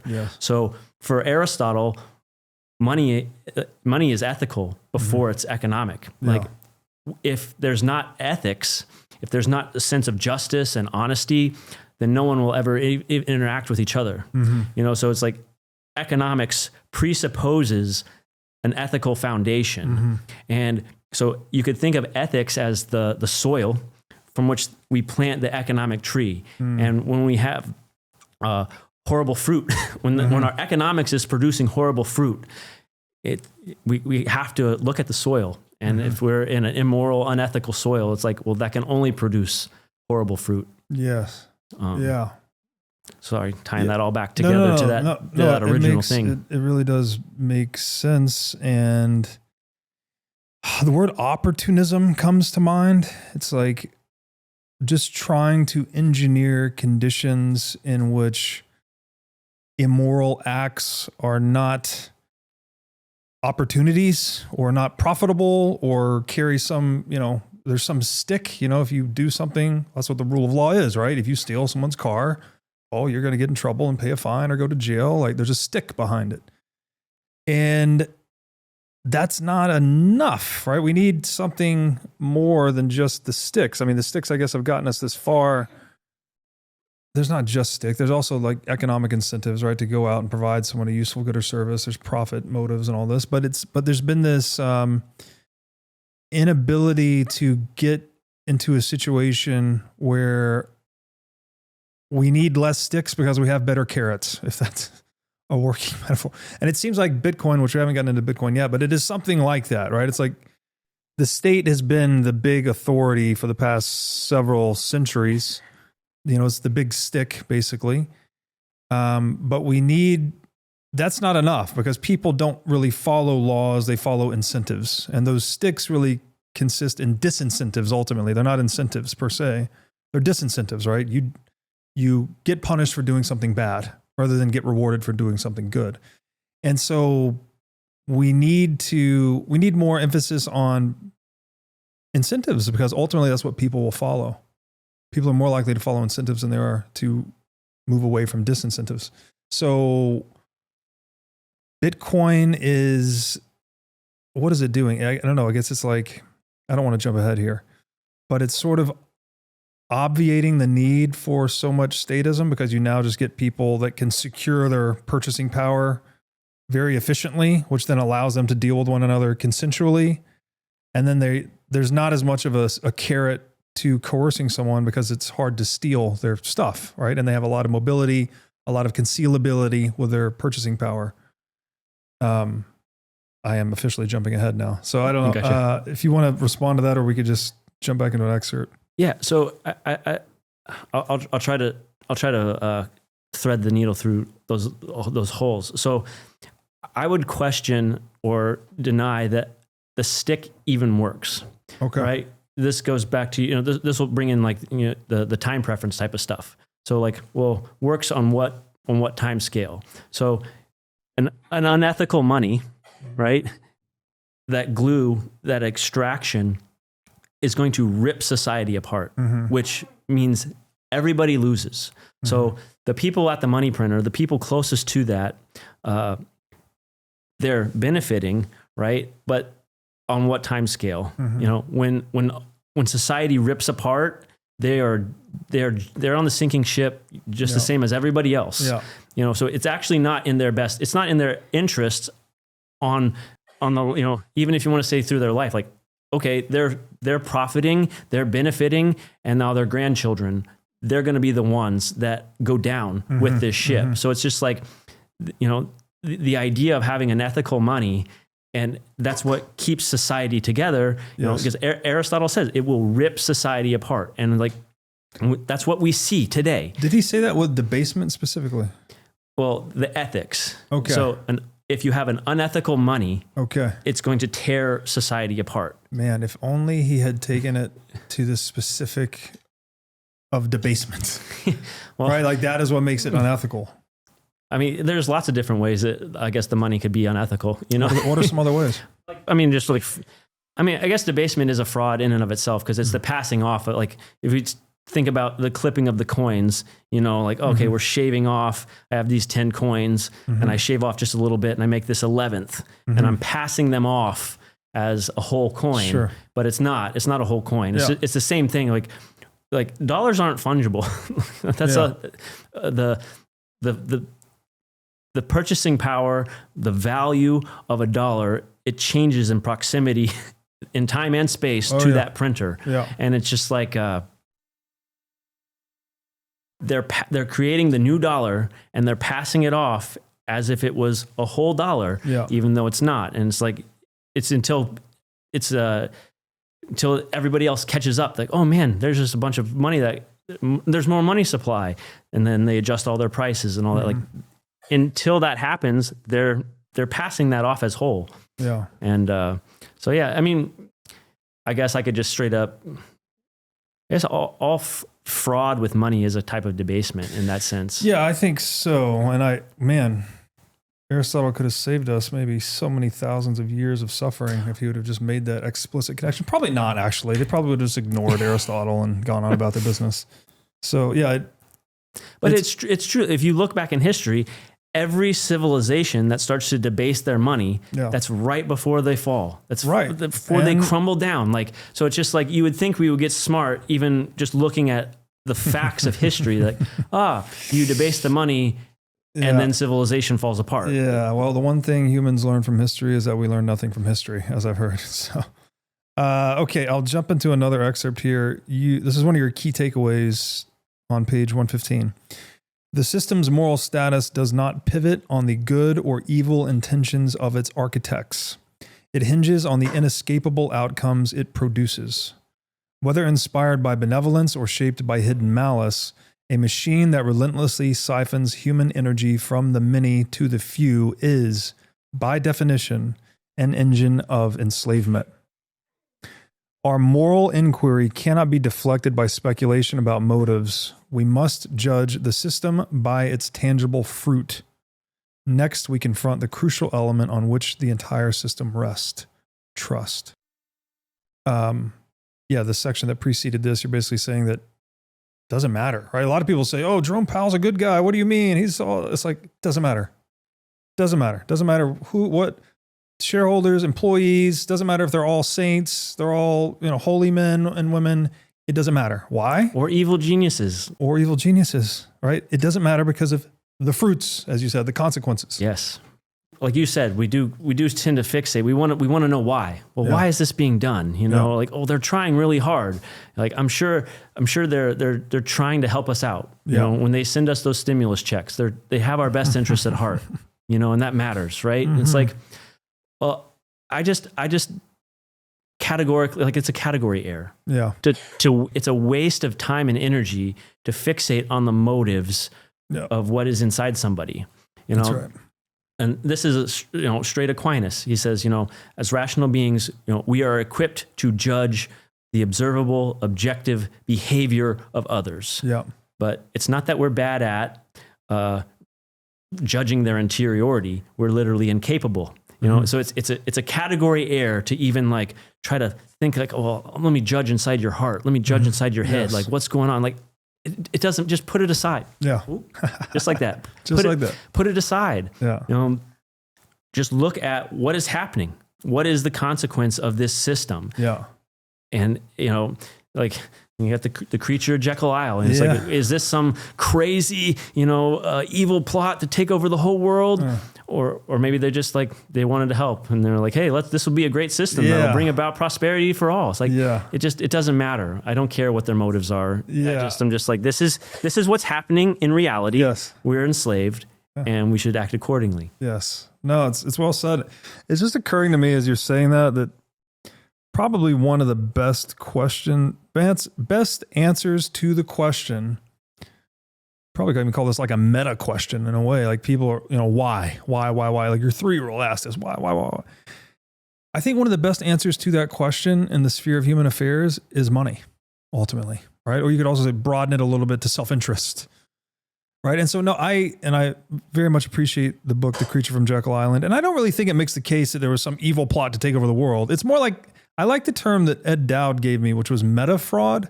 So like a lot of people following their individual incentives in conditions where there are opportunities for illicit gain. over time. In the short term. But it will culminate in something like the central bank. I also think you could ground this out in the technical, really the properties of gold, right? The fact that gold is this heavy metal and is not very portable means that we do need to centralize its custody to make it globally transactable.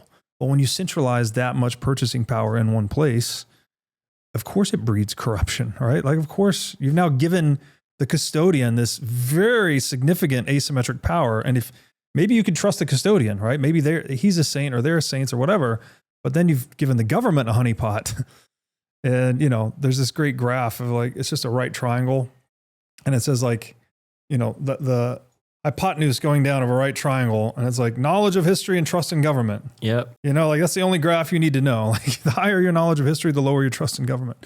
And so, yeah, maybe we end up with corrupt monetary system just because of gold's sort of physicality and cumbersomeness, if that's a word, as money. Yeah, trust is the window for corruption. Yes.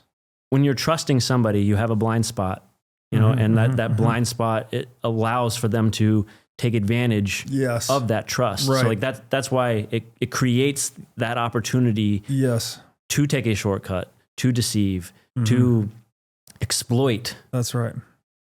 Yeah, you're presupposing someone's integrity when you trust them, right? You're saying that they've said they'll do a thing and you're believing them, you're trusting them, that their actions will follow their words. There will be integration between their actions and their words. They will exhibit integrity. But I love Nick Szabo's phrasing on this too. He says, trusted third parties are security holes, which is like a more computer science, cypherpunk way of saying the same thing, right? Trust. How did you say it? Trust is the opportunity for corruption. Trust is the window. The window. Yep. Yes, the window. And the more you trust, that window gets bigger and bigger. Yes. I think today we've just blown off the entire side. So there's a very special place called the farm at Okefenokee. It's a 1,000-acre regenerative farm community about 45 minutes northwest of Jacksonville, Florida. The farm is a completely off-grid community. It has total food, water, and energy independence. Everything on the farm is 100% organic, and it even features wild boar and bear hunting. The farm at Okefenokee is right next to the Okefenokee National Wildlife Refuge, where you can do camping and canoeing tours. So if you're like me and you're interested in the self-sovereign lifestyle, then you can get your own lot on the farm at Okefenokee if you tell them that I sent you. Once you get a lot, you can build one of 3 custom cabin options. So if you value freedom, self-sovereignty, and living in touch with nature, then join me and my family. We have lot number 21, and we're going to be building a cabin there starting December 2025. To learn more about the farm at Okefenokee, go to okefarm.com and make sure to tell them that I sent you. Yo, if you're a Bitcoiner, you need the Orange Pill app. It's where you connect locally and globally with other sovereign individuals. I use it when I travel to meet Bitcoiners and find meetups. It can also help you find merchants that accept sats. No distractions, no noise, just real Bitcoiners. Download the Orange Pill app today and find your local Bitcoin tribe. You write, this is key takeaways on page 119, blindly entrusting near limitless financial authority to any institution, no matter how well-intentioned, guarantees eventual abuse. Since Socrates, we have known that power lacks reliable guardrails, inevitably catering to self-interest. Our monetary system's reliance on human incorruptibility is not a sign of prudence, but a testament to systemic folly. When trust stands in for genuine oversight, we hand the keys of our economic future to those least equipped to resist temptation. This sets the stage for a deeper look into the logical underpinnings and contradictions of debt-based currency. Okay, so when trust stands in for genuine oversight, we hand the keys of our economic future to those least equipped to resist temptation. What is genuine oversight? How can we have genuine oversight without trust? Don't we need to trust an overseer? How can we have this? Well, it's almost as if we need some Bitcoin. All roads lead to Bitcoin. Yep. I mean, the verification, like. So let's make it, sorry, because we're getting to Bitcoin, or we're not there yet. Is it possible to have genuine oversight without trust minus Bitcoin? Do you think it was possible in a non-Bitcoin world? I don't think in an absolute sense. I doubt it. I don't think that, like, you need the right tool for the right job. Right.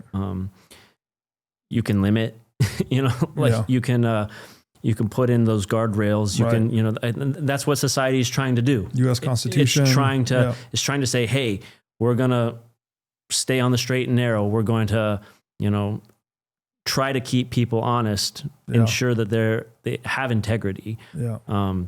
But the people that are drawn to power, the people that are drawn to those stations, like just the act of seeking those out means you're already kind of at a certain personality type. You're drawn to that, and it's like once you get there, and you're like, oh well, no one sees. Like that's when that's the temptation. Yeah. And it goes back to this like Gnosticism. Like this Gnostic temptation is hard, and it's been throughout all history, people wanting to take it. Just like, well, wouldn't it be nice if what's in my brain became real? Like what if I could be that one? And it's like, yeah. And then you get into it takes there's very few human beings, like the George Washington that say no, it's like it's not that humans are incapable of it. Right. It's just it's a really hard, hard standard to achieve. Oh yeah. And George Washington specifically did that with a role model of Christ, right? Like these were deeply Christian men, right? They really not just believed, like propositionally believed in the Bible, like they were trying to enact and imitate Christ. So to be able to turn down, I've told this before, but just to like re-reference it, George Washington leads the American Revolution to victory, right? And they were fighting for the principles of a constitutional republic, right? To be free from the Bank of England, to be free from taxation, all of these things. And at the conclusion of that war, the man that actually earned the victory, obviously it was a group effort, there were a lot of people involved, but he was the leader, right? He's the general.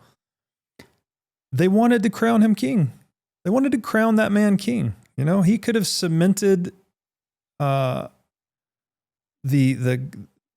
bloodline, basically, right? That he could have cemented the royalty of his bloodline for the subsequent however many hundreds of years that the American empire would have stood. And he said, he put the keys to the kingdom in his hand. All he had to do was close his hand. And he has a really good justification for closing his hand. He just won the war. And he said, no, I will not be your king. I will be a 2-term president. That is all. We are a constitutional republic. These are the principles we follow.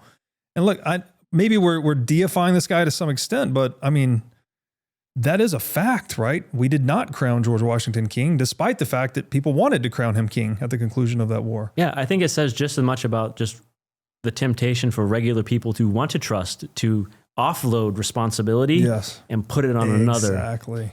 So it's for as much as it says about Washington, and like how amazing and how high of a bar he cleared to say no. Yes. Just we're pretty willing to try to throw it on somebody.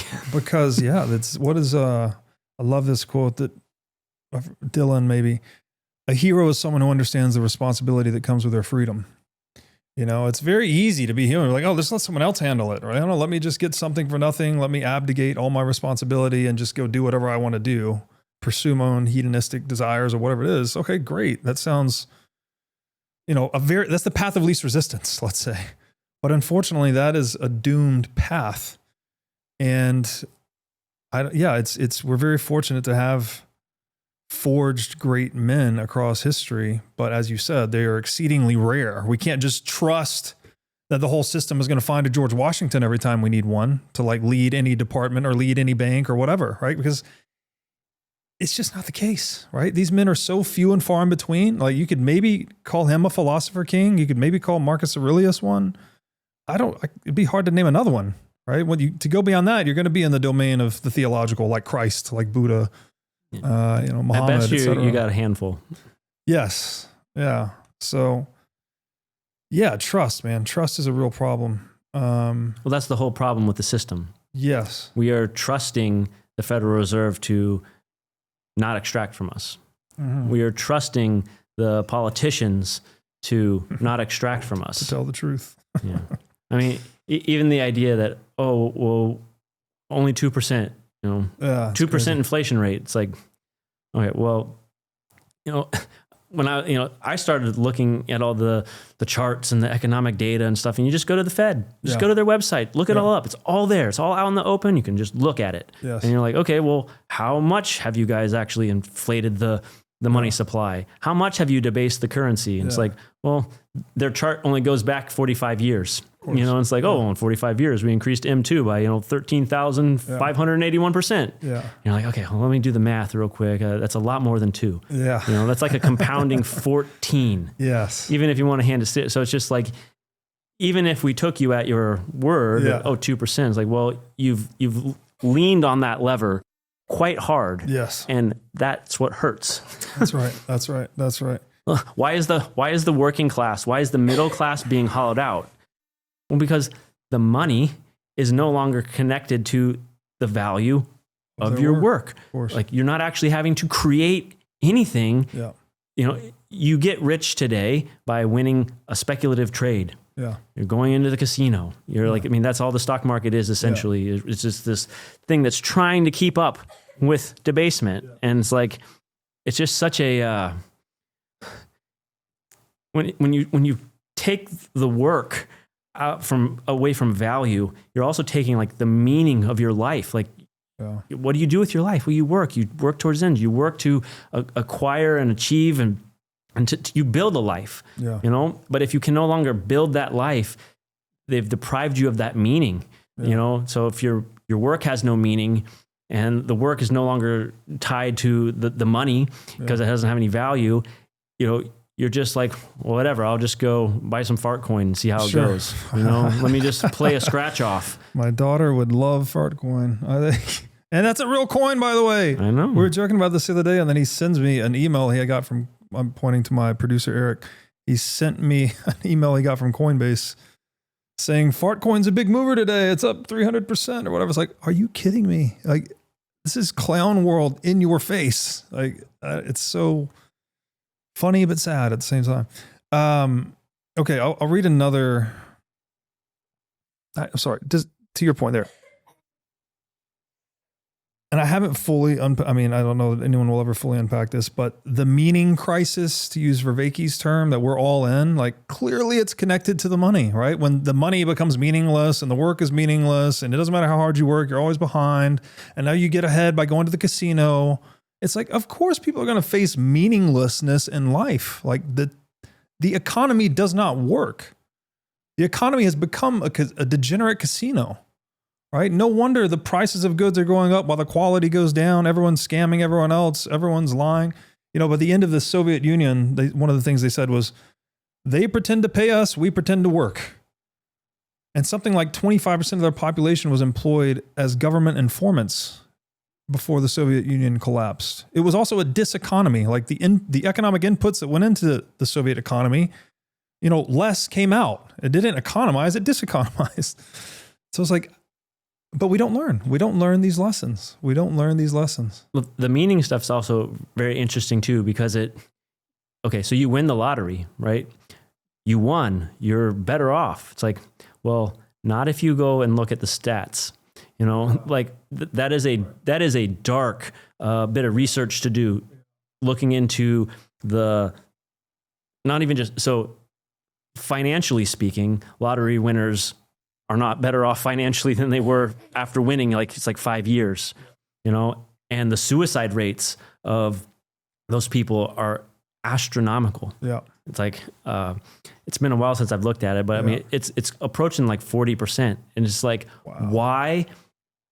Why would these people who won and get it all, it's like, well, why would they ever want to kill themselves? It's like, well, because it completely changed, like, all that money is also, it's not tied to any real work. You didn't earn it. They didn't create any value, so it's all unearned. Yeah. And that, what does that do to your life? Like, it just drops this huge weight and you're just not ready for it. And it strains all your relationships. Yeah. And, it's just like, would I want to win the lottery? And it's like, well, am I a person that has, any experience with just getting all that responsibility and that it's just a huge force to take in your life. And are you the type of person that can take it, or do you break? And it's like, well, I don't know. I've never been in that situation. So it's kind of like, to say I want to win the lottery is almost just like playing Russian roulette. You're like, I don't know. Who knows? Maybe it works out. Maybe it doesn't. But the consequence of it not working out is it destroys your entire life. Completely. And it puts a giant target on you too, right? Any friend or family member. It twists and it strains those relationships. Yes, 100%. I have many friends that are financially well off. Some are married, some are not. But one of the chief complaints among single rich men is their inability to date and find like a woman that actually loves them for who they are, because it's so hard to disentangle. Is this woman just gold digging or trying to get something out of me? Or is she legitimate? Does she actually just love me for who I am? And it's like, that's very hard. And like you were saying before, like treating each other as a human being, like there's meaning in that. Like, yes, that's fulfilling, that's gratifying. And when someone just views you as this object, you are your bank account, you are your 100%. This, like that drains on you. Yeah. Everybody's objectifying me. No one sees me as this. I have no ability to form lasting, genuine relationships with people. Even if you want to, yeah. So you're a hollowed husk, of a human being. And that is such a problem, because how do you overcome that? Right? You can't really. It's not a problem money can fix. Like, the money is causing the problem. And so it's like, people might. Jim Carrey said something great about this. He's like, I wish everyone in the world could become rich and famous, just so they could see that it will not solve their problems. Like, in fact, it can amplify our problems, as we're describing here. And there's something to be said for that, man. If you think it's just going to be, I win the lottery and that'll change everything, which is something like, man, growing up in lower class Tennessee, you heard that a lot, actually. People be like, well, if I just won the lottery, then blah, blah, blah. It's like, that's not the way. It'll change your life, but you don't know for better or for worse. For better or for worse. That is the gamble. Yeah. And gamble, indeed. It's not just a gamble to play it. It's also a gamble to win it. Yep. All right. No. I want to make sure that I'm on the right excerpt here. I'm now on page 126 is another one of your key takeaways. You wrote, with any debt-based money, the mind meets an irreconcilable violation of reason as monetary Gnostics pretend to conjure wealth from nothing. In direct defiance of the principle of non-contradiction, we are told that IOUs repaying IOUs, layer upon layer, somehow creates real value. When our financial elites declare it so, they merely erase the boundary between truth and illusion. Such a system holds on only through elaborate narratives and collective faith, but the weight of reality cannot be held off perpetually. Next, we see how this fundamental contradiction manifests in a more concrete institution, fractional reserve banking. Here, the system's incoherence becomes undeniable. So one of my favorite things about your book so far is I have all these little tropes and quips I've made over the years, and they make a lot of sense to me, but then you forget your audience isn't as mired in monetary history and philosophy as you are. So I think they just go over people's heads or fly, in one ear, out the other, however you want to say it. One of the things I've said a lot is fiat currency is a living lie. Right? Every time you're using it, thinking in it, dealing in it, even if you're the best, most honest dealing person in the world, you're still participating in that lie, right? You don't know how it's affecting you. It's the water you're swimming in. The water you're swimming in is toxic somehow. And I like this line here where you said, it erases the boundary between truth and illusion, right? Again, we're back to destroying human rationality. We can't make sense of the world. We don't know if a price going up, does that mean there's actual demand for this thing? Like this is a market opportunity. I should start a business. Or is this because the Fed printed $8 trillion and the price of houses went up or whatever the thing is? We're literally confounded. And when human rationality breaks down because of the illusion, we are swept into the domain of physical force, right? When we can't, my favorite definition of the freedom of speech, so that our ideas and thoughts can go to battle and die so that our bodies don't have to. When we can't make sense of the world or have rational discourse with one another, well, then what's left to do other than go over here into the physical domain? And back to your earlier point, right? It's no coincidence that we see the debasement of currency leading to the debasement of morality, leading to the debasement of civilization. This is almost the primary lesson of history, yet it's one we are completely unable to learn. Don't look over here. What can we do? I mean, it's so, I know all roads lead to Bitcoin, but are we just, without asking a Bitcoin question, what can we do to reestablish the boundary between truth and illusion in this world that we live in? Well, you reject the lie, so every time someone passes you that dollar, you are implicitly saying something from nothing, something from nothing, something from nothing. No value was created. When they just print that money, the zero marginal cost of production, no value was created, no work was done. The world is not a better place, just because they hit print.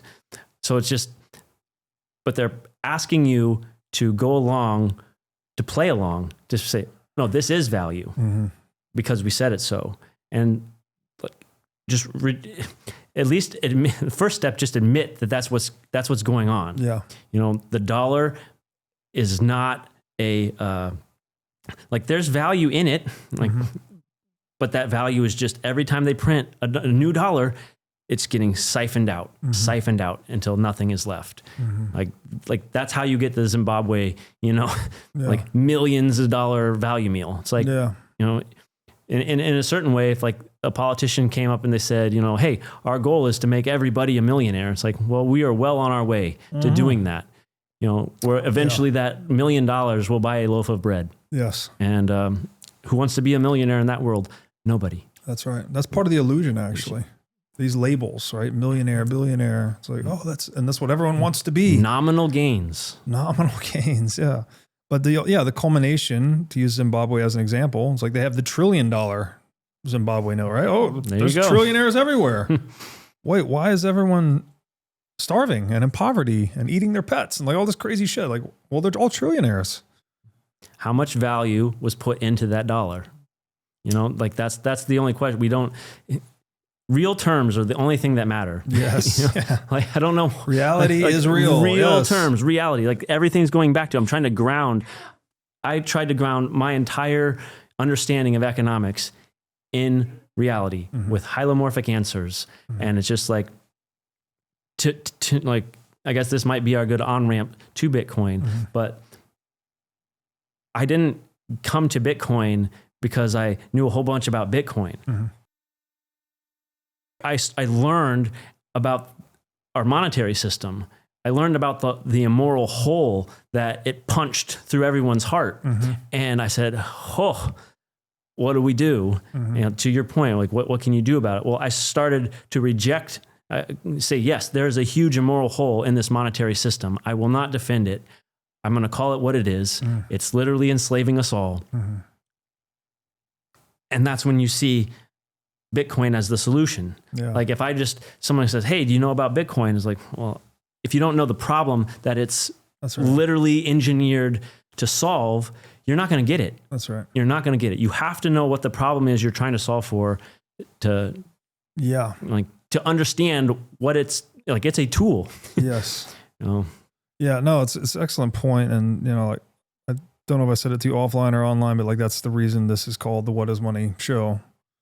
We're rebranding to WEM podcast, but for a number of reasons, but that's how it started. And it's for that very reason, right? That to awaken people to the reality of the problem, right? Because to talk about the solution without being awakened to the reality of the problem is kind of pointless, right?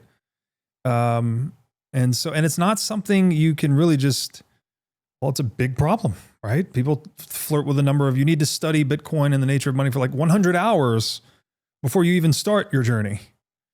You know, that's like the prerequisite proof of work to even get to the point where you can start going deeper.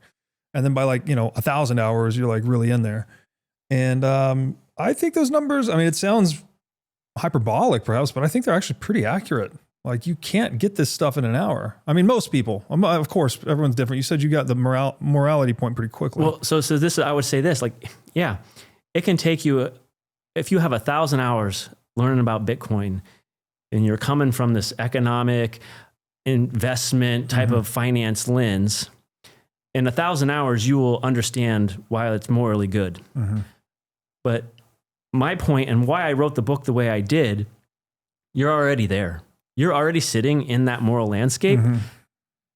I'm not trying to deny you the proof of work, but why don't you just go this way? Like you can save yourself 1,000 hours of trying to understand the complex economics and this, that, and the other. And you can just recognize the moral case for Bitcoin. Right. Say, enslavement is evil. They're enslaving me. I need a tool to break free. Bitcoin is that tool. I'm already there. Yeah. And you can then go free yourself and then start learning more and keep learning, keep doing that proof of work. But you don't have, there's not only one way to get to Bitcoin. Sure. I've seen like the different, personality types of the Bitcoiners. And it's like, oh, there's these two personality types. That's all the Bitcoiners. And it's like, well, Bitcoin's for everybody. Yeah. Right. So right now, the way we go about orange pilling people, the way we go about advocating for why Bitcoin is good, well, it's serving one demographic. Yeah. And you talk about market dynamics and this, like, okay, well, someone needs to service all the rest of the people, because it doesn't do me any good just to stack some sats and say like, I'm good. Like we're all in this together. Yeah. And like Bitcoin is a tool to free us from fiat, free us from the central bank. Like, so let's do that. Yeah. No, it's well said. And I would typically recoil at what I would consider to be political rhetoric like that we're all in this together. But with Bitcoin, it's true, which is Bitcoin's a weird thing because it's like, what do you mean we're all in this together? It's like by somehow optimizing for individual self-interest, Bitcoin does a lot. You said earlier, right? When we're aligned, that's when we can have a good podcast. When we're aligned, that's when we can cooperate and collaborate and do things of value that are for the greater good, even though we are aligned, our self-interest are aligned. So Bitcoin's this very interesting entity that almost perfectly aligns individual self-interest and actually, in doing so, actually generates the greater good. Yeah. I mean, I say we're all in this together because that's just my acknowledgement of the social aspect of humanity. Yes, this is a whole other philosophical kind of like thing, and I'll just briefly touch on it. But the idea of an individual is incoherent if not within that intersubjective umbrella. Right. Without that context of social connection, you don't have an individual. And the silly example of this is like, well, what human being begot themselves? Yeah, that's right. So even at that most fundamental, you do not exist if not for others. Yeah. And the relations of others. Yeah. So I'm just acknowledging that we are in this reality together. We're in this together. We exist in reality together. Yes. And I will act accordingly. Yes. No, beautifully said. You do this really well in the book, and I think this might be a good time for you to do it. The steel manning. You steel man your own arguments. As someone who early and often described central banking as slavery. Well, I mean, I use a lot of different terms, but basically slavery. I think I said it's an institutionalized system of time theft. I wrote a whole piece in 2020 called Masters and Slaves of Money, more or less saying getting to the same points as you, right? Like you can't call this anything other than slavery. It's stealing people's time and energy. Like what else would you call that? Kind of wrestling with it too. It's like, well, I don't know what other term to use. Like I can't find it. So this is the only one that seems to work. But that, man, even among Bitcoiners, people didn't like that. People did not like that. Like even Bitcoiners are like, that's too far. It's not slavery. You know, this is slavery where they got the whips and the chains and the guns. Like this is something else. And I'm like, okay, what is it? What do you call it? So can you steelman, because you're using the term here, slavery, enslavement, et cetera. Can you steelman your argument that central banking is enslavement? Yeah. I mean, so the case against that is, you know, obviously just everything hinges on that's not slavery, you know, and, the reason that I steelman in the book is not only I'm a philosopher and I'm capable of making the others.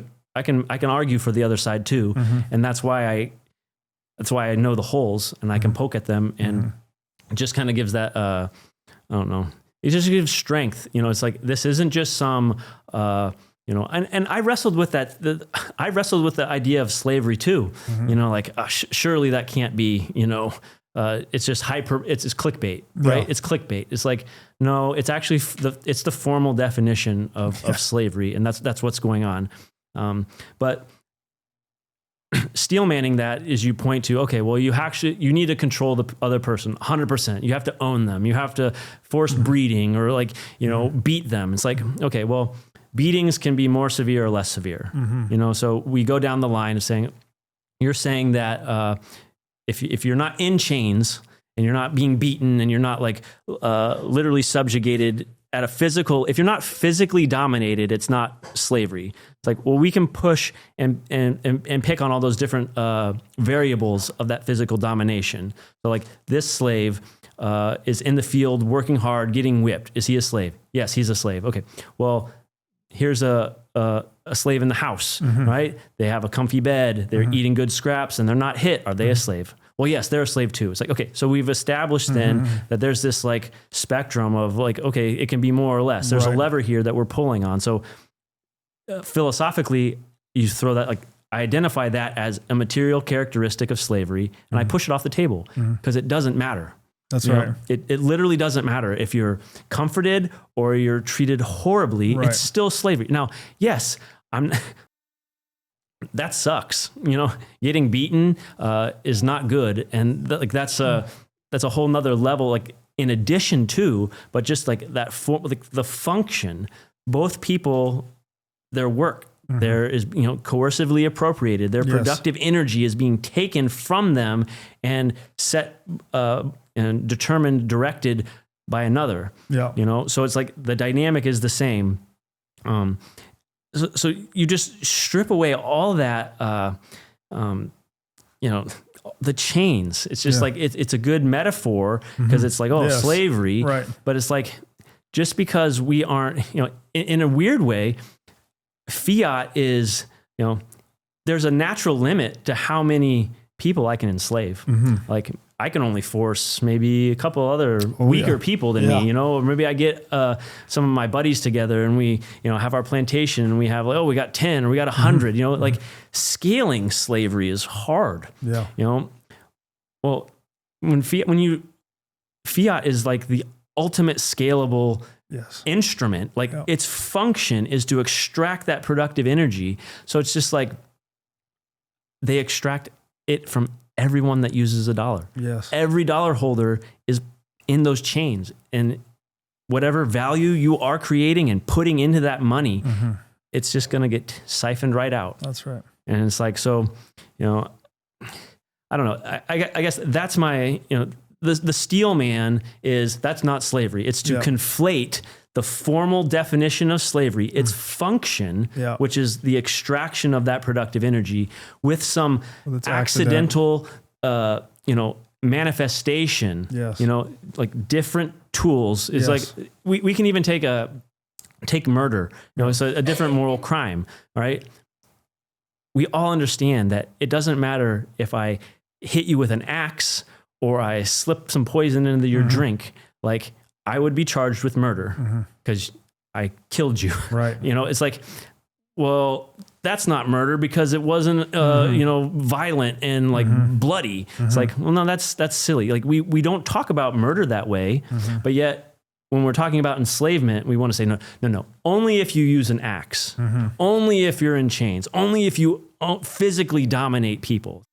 Yeah, well, economically dominating them is a lot It's a lot more subtler, Yeah. and it's a lot more effective. Yeah, no, it's well said. And I mean, would you agree then that the chains, which is even, obviously in the title of your book, it's a metaphor for non-consensual interaction, right? Like, you're in chains, like presumably chains that you can't take off, because if you could take them off, well, you probably wouldn't be in chains. Yeah. The metaphor is, the metaphor is like the coercion part. Yeah. Like you are coerced. There is some force that is or threat applying, of force. Or threat of force is applying pressure to you, to Which your is two existence. sides of the same coin as non-consent, right? Because you wouldn't need the force to compel the action or the threat of force to compel the action if there were consent. So it's like we're saying almost the same thing two different ways. Yep. I mean, and this chain part too here is like this is another critique that I like. So I'm coming from this from the moral side, and I'm coming into the Bitcoin world, and everybody's saying the money's broken. We got to fix it. We got to fix the money. And I'm sitting here thinking the function of money is to form the relationships between people. It is to hold society together. Okay. Is fiat money fulfilling that function? Yes. Over what time scale? Well, yeah, over what time scale? Yeah. But currently, today, right now, it is. It is shaping how we relate to each other.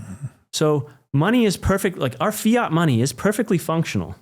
And like when I think of broken, when I'm thinking of fixed, I'm thinking of function. Like it is a functional term. Like the hammer is broken. It doesn't drive nails. Yeah. Like, so it's not that the money's not broken. If anything, it works too well. The money is evil. Like that's the whole, the problem isn't it's broken, that we need to fix it. Yeah. The problem is it's literally evil. And we have to free ourselves from that evil to then have the opportunity to plant our economic tree in ethical, fertile soil. Beautifully said. I agree. Again, I agree with you conceptually, but I just want to say the other side, because it's a common mantra in Bitcoin, right? Fix the money, fix the world. And it's powerful because it's true. It latches onto a partial truth. Well, here's where I think, because they're not saying, when Bitcoiners say that, they're not saying go and fix the Federal Reserve. They're not saying that. They're saying that shit is broken. We need money that is fixed. And that has multiple meanings, right? Fixed supply, doesn't break, permanent uptime, all these things. And I think if we stick with money as the glue that holds people together, it's like, okay, gold does a really good job over time, right? It's sound money, but it doesn't do a great job of holding people together across space because it lacks portability, right? So it kind of lacks that dimension of social cohesion. Fiat's the inverse, right? It works right now really well, right? The dollar standard's working and we all have bank accounts and we can all blah, blah, blah. Works great across space, but let's fast forward 200 years. It surely is not going to be here, right? Like fiat currencies always sort of end in hyperinflation or conquest. So you get space, but not time.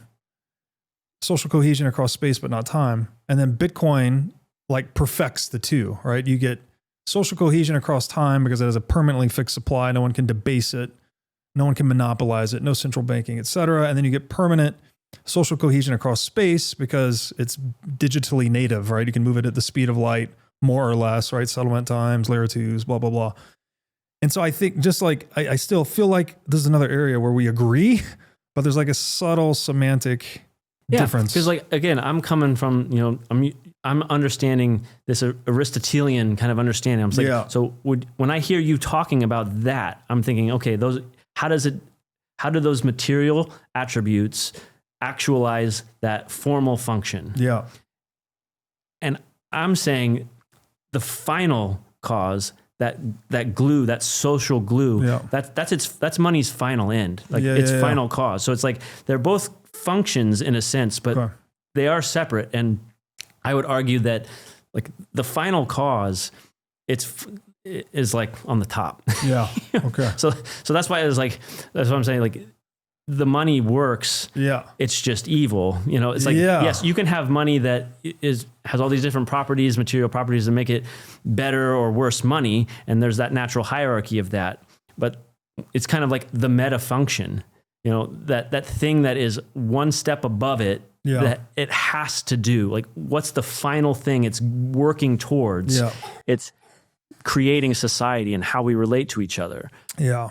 So it's like, like I said, in the book, I address this too. Like, it's not that it's wrong. You know, I'm not saying that they've latched onto something false. Yeah. Like, and because that's what makes it good. I mean, it is powerful rhetoric. Yeah. You know, because it's grounded in a truth. It is true. Yeah. But like, to think of it as just this hammer, you know, and it can't hit the nail. Well, that takes it out of the moral realm. I see. So you're trying to keep it in the moral realm. I'm trying to keep it in the moral realm for this. And we'll get back to this. Like, this is the perfect spot for this. So being in the military, all right, strategy, thinking, all right. How do you plan an engagement? You know, I'm gonna do an ambush. You know, there's a lot of planning that goes into that. You know, what's the process? What are the principles that you use to ensure that you win? It's like, okay, well, you look at the terrain and you're trying to create this you're trying to maximize the asymmetry between your advantage and their disadvantage. Yeah. You're saying this is the high ground and this is the low ground. How can I funnel my enemy into that low ground? I'm going to draw this area. I'm going to draw the box where I engage in them, where I have the best advantage with my people, my weapons, my tactics. Like, so to me, the moral high ground, that's it. Like, that's the highest part on this. When we're talking about orange pilling, advocating for why you need to take action and do something about this, the moral high ground is the top spot on this battlefield. And defending slavery is the low ground.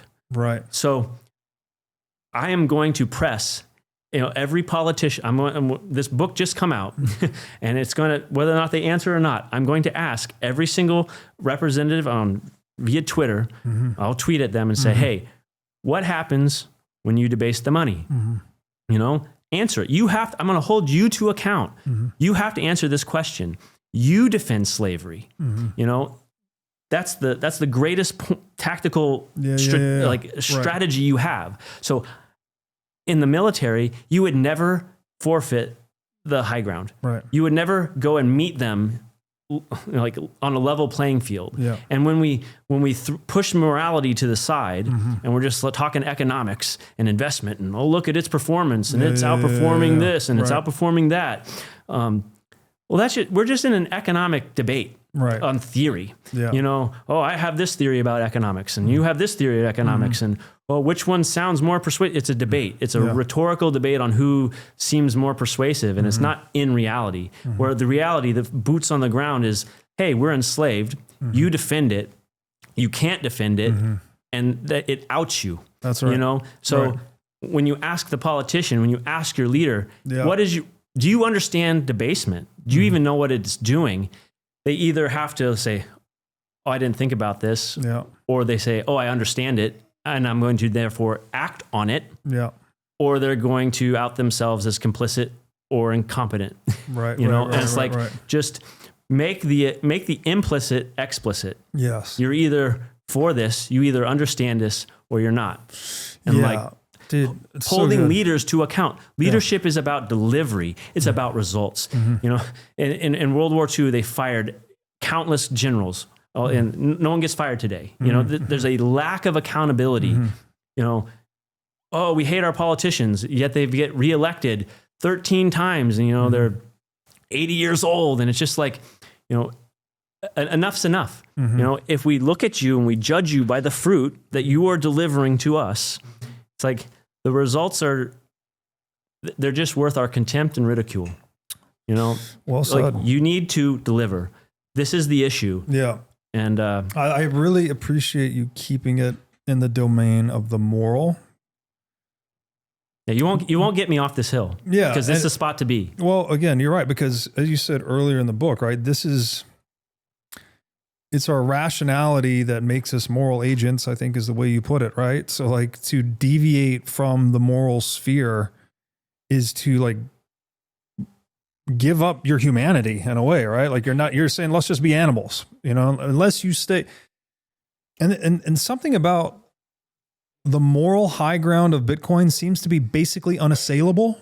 Like even when you're arguing on behalf of Bitcoin to someone who is a total Bitcoin detractor, it's like free speech in a way. It's like when someone says something to you that you don't like, it's like, if you condemn what they're saying, then you are not a proponent of free speech, right? Free speech is the right of other people to tell you things you don't want to hear, right? That's what free speech is. So even when you're arguing with a Bitcoin detractor and you say, Bitcoin does all these things for the human moral agent, even if they hate Bitcoin, it's like, well, you're still arguing on their behalf in a way. It's like Bitcoin also it serves me in the same way it'll serve you, right? Yeah. And so there is this like unassailability to the moral high ground of Bitcoin that's very fascinating. Very difficult arguments to make. People resist them. People, what do you mean? Good, evil? Like, don't make it so hyperbolic. But people hate people. They recoil at that because. I mean, in a weird way, it's a drawing of the line. Yes. It's saying no. And that kind of completely, and maybe this is also part of that, like this subjective, relativistic, like, well, who's to say, like what's good for you is good for me, whatever, like, like anything goes. Yeah. And it's like, well, that's not reality. Yeah. There are lines to be drawn. There is good and evil. Yeah. Human beings are a thing, Yes. We're not just whatever again, this rejection of this, whatever you think is your mind. No, it's this, we're taking both of those things, right. We're putting them together, and that is a human being. This seems like a good place to ask this question. And I don't know, there's many definitions I've heard. I'm not sure which one is the most compelling, but it does seem to me that evil is a real thing. Evil is not this relativistic, oh, did you do something I don't like, therefore you're evil, or you did something I do like, therefore you're good. Like I think it is deeper than that. So I'll just keep it very broad. How do you define evil? So simply put, I will say it's the inversion of the good. Okay. When you have a good and then you flip it on its head, that's evil. And so then by extension, what is good? What is the good? I know we're now in deep Neoplatonic territory. So keeping it just, so we're rational beings and we see that there is an order to reality, right? There is a motion to it and it's going towards something. It's like, that's, in a sense, that's the good. Mm-hmm. The aligning yourself with the objective order of reality, grounding yourself in that realism, that will always be good. So as far as a definition, like I would say, and you get to the metaphysics and you can go say, okay, so well, what is that? And all of that, and like God, right? It's like it's the same word. The same word. Yeah. It's just like, I don't typically use religious terms and speak because like, I don't know who I'm speaking to. That's right. And I don't want someone to instantly turn me off because they said, oh, well, he said God. Right. When they think guy in the sky. But it's not necessary to convey the necessity of that order, like, and this goes back to, when we started, like why is there a necessity of God? Mm-hmm. It's like, well, that's because there's a necessity for act. We're talking about actuality and potentiality. It's you call it the unmoved mover or the first cause or this, like God is the being that is pure act, and it's like, I mean, I don't know if you want to get into this or not, but like the actus purus. Yeah. Like going back and exploring like, why, like if you're approaching this from just pure logic and you're just saying, okay, we have change, right? I see change in the world. Like we're presupposing this realism that like I'm a human being and I'm rational and I interface with reality and I can understand it at some level, even if not perfect. At some level it exists and I relate. Okay. It's like, well, I see motion, I see change, and I see that, that things are a thing. Like you need you abstract from reality that principle of non-contradiction. Yeah. And what does that mean? It's like, it means there's a distinction between act and potency, actuality and potentiality. There's a distinction between them. That's basically what the principle of non-contradiction kind of means. There has to be thing, like, because if there wasn't that distinction, right, and it was just all potentiality, well then, or I guess I misstated that. If there is no, sorry, God. No, you're doing good. My bad. No, you're doing good. Yeah, the distinction between act and potency. I just crashed. No, you're not crashing. You're not crashing at all. I want to jump in here and I think I mistook it with the principle of non-contradiction. You have that distinction. If you only had potency, like non-being, right? There's no way that nothing could contradict itself. Right. Nothing's actual. Nothing's actual. Yeah. So it's just, what that means is that act has primacy to potentiality. Yes. And that's why you can't follow this infinite regress of, well, this caused this, and this caused this, and this caused this, and this actualized that, blah, blah, blah, blah, blah. You cannot have that, that infinite regress, which necessitates this pure actual thing. Yes. And that is what, actualizes all from that. So it's like, just metaphysically, you can call them the spaghetti, like you can even if you say it's a spaghetti monster, it's nature, it's this, like you need this purely actual being to exist for anything else to exist. Yes. And you get there through just logic. Yes. No, it's fantastic. God is not a guy in the sky. It is a rigorously deduced philosophical concept in the way you just described, right? That act is ontologically ultimate or primary. And that's why I think it gets so interesting with human action. Mises' axiom of action is like, we can't say or do anything. We can't even perceive, right? We can't even hear or look without engaging in action. Correct. There is nothing that is not action for humans. So it's like, I'll tell you about my book offline here, but like, I want to make that argument in my book that human action is ontological ultimacy. There is nothing beneath it. Even the axiom, what is it, an axiom of non-contradiction or just a... You should just say a principle. Principle. Like, okay.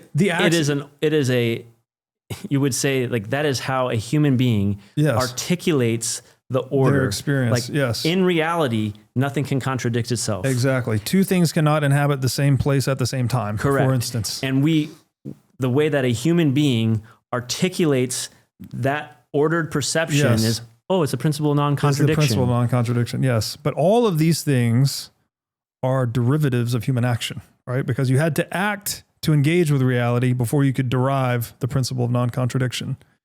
Even the axiom, air quotes, axiom of existence, right? That things exist or existence exists, which is one of Rand's favorites. Like, that is also a derivative of human action. You have to act before you can get to that.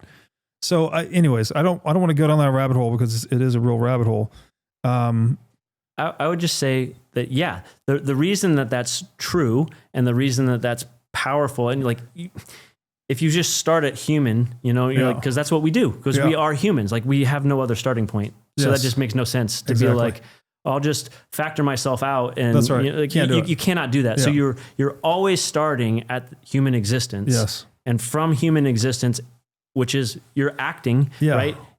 Like, well, once you're talking, you're acting for sure, right? Even if you could say, some protoplasmic human that didn't use language is like, okay, maybe they're not acting. They don't have purpose. Maybe, I don't know. But once you're talking, you're acting, because words are means to an end. Yep. Always. Yeah. It's just like a shortcut of just, instead of going through the whole stupid metaphysical argument to say like act is primary to potency, you're just saying human action. We can just start there. We can just start. We can skip all that. There's no other place to start. Well, yeah. With words, at least. But if you go back all the way down, it's still it's tied in to reality, and that's why it's true. I want, and we can get off the deep philosophical track after this, but John Vervaeke's definition of the good is the something like, I don't know if this is exactly correct, the inexhaustible or unbreakable promise that the structures of our intelligibility will always track the structures of reality. That we can't actually, there's no scientific justification for why this works, why we're able to cognitively grip reality. Well, there's no cognitive explanation for that. There's a faith, basically. It's like we just have to have faith. Or you could say a demonstration. Or a demonstration. Your existence, right. like your actual being, yes, demonstrates that. So it's really not an assumption, because it's like it presupposes all things. It presupposes all things, and this gets to Mises again, where he says all human action is based on faith. Like you never know that your intended outcome will come into existence through your action. You have no idea, right? You can try to do things a different way. You can have aims, you can have purposes, you can have tactics, strategies, whatever you want, but you can't guarantee that you're going to create the outcome that you intended to create, right? You can only have faith that doing things a certain way will create that. But if you understand reality and are able to perceive that order and you process it properly, you increase your chances of making that happen. Exactly. Like accuracy is real. Yes. You're not just shooting off random. Like that's right. When you're aiming at a target, that purpose, that you're probabilistically that goes zeroing back to in. reality. Yes. You know, it either hits the target or it misses. Yes. You're discovering the contours of reality through action, but that action requires faith, right? Even if the freezing point of water, every time I take it to 0 degrees centigrade, it freezes. Well, after we do that enough times, we eventually say, well, that's just a law, all right? Water freezes at 0. But we still don't know, right? Every time we freeze the water, it's like we're having faith that it will do it again. You can't actually finally prove it. So anyways, I like that definition because it's almost like the alchemical thing, as above, so below, right? That and Carl Friston said this too, like the organism doesn't model the environment. The organism is a model of the environment. So whatever reality is, we are somehow modeling it. We are it. We are a microcosm of it. And I just think that's so important to appreciate, right? Where like, there's this kind of materialist view, like, oh, we're just on some little rock floating out in space and nothing matters. So let's just, be a nihilist and do whatever you want and die. That's not what's real. Like it really matters what we do. It really matters the moral content of our decisions. It really matters the ethical content of our lives. Well, and because we are in this macro organism called reality somehow. And we can't fully explain it. All we have are metaphors, but it does, like, at least the conclusion I've reached is that it really does matter. And when you have good moral, ethical quality in your life, you will see it reflected in your outer world and vice versa. Yeah. And that's one of the things I do talk about in the book is that, the meaninglessness that has been, pervasive, with the younger generations. And it's like, okay, so you want me to, work my entire life for nothing. And they're like, I'll just pass on that. I'll just check out. Like, I don't care. It's like, okay, well, if you don't have a meaningful life, it's really hard to find that thing bigger than yourself to actually motivate you to do stuff. So it's like, it insulates the system. Yes. Our complacency, our comfort, that helps insulate, but also just making people kind of like denigrate their own dignity and not think that they're anything special or important. It's like, that's not true either. Like you do matter. Yes. And like, your find that, like you matter to yourself, you matter to other people. You, even if I don't know you, like I accept that we exist in reality together and we're on this earth together and we are impacting and affecting our lives. Yes. And that's what's so cool about Bitcoin is like it's something that you can rally around to galvanize people into this, actualizing their human potential, becoming the best, the biggest, most like filling their life full of meaning. Yes. Like we can all do that. Yes. And that's why the Bitcoin community is like a community. Yeah. It's something that people are like, what's going on over there? Yeah. Yeah, no, it's beautifully said, community, common unity, that we all come into unity under these ideals, right? Like you keep what you earn, you don't steal, you work on yourself, you help others, like not help others. That sounds a little too charity like. It's like we can align our self-interest, right? I can do things to help you that also help me. We can come together in a positive sum gain and Yes. create abundance through Bingo. cooperation. Bingo. And that is it, right? It's the triumph of human reason and rationality that we have discovered positive sum games, win-win games, Win-win. create more abundance for everyone that plays, but they're centered on the principle of consent. If you violate the principle of consent, your win-win game will degenerate into a win-lose game. And the reason that, so when you violate the principle of consent, you're stripping that other person of their free will, which is the flip side of the coin of rationality. And Yes. like, I get that in that book. So like we're rational. That is our essence. Yes. But like no rational action can take place if it doesn't presuppose free will. Part of rationality is the recognition and embodied acknowledgement that everyone has rationality, or at least the capability of it, let's say. Yeah. The human being, like, and that's the thing that a lot of people get tripped up over, like the libertarians and the communists. Is like, yes, there's a community, and yes, you're an individual. Again, this hylomorphic thing, putting them together, Right. understanding how they relate, and Yeah. like, I will say, so the one thing that Marx does get right, Yeah. I guess he gets two things right. He understood that the object has some part of value, Yeah. and he understood that community is primary to the individual. Yes. Again, by that whole thing of the individual comes from the two. Yes. So it's like, those are the two things he gets right. Everything else you could throw away in the trash. Yeah. But it's just like, I'm going to take, that is true. So no matter what kind of a account I'm going to have of reality, Yeah. I have to account for those. Those have to be on the table. Yes. Yes. Like this atomistic, like libertarian retreat, or the libertarian retreat to atomism is just wrong. Yeah, it doesn't work. You're not alone. And And we know that, we're not. It's impossible.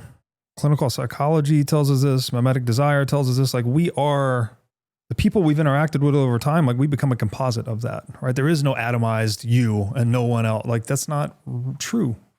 Anyway, so I don't think we have to beat it up. But yes, it's the betweenness, once again, right? Between the individual and the collective. That's where the reality is. And that's what we have to ultimately focus on if we want to come into conformity with what is true.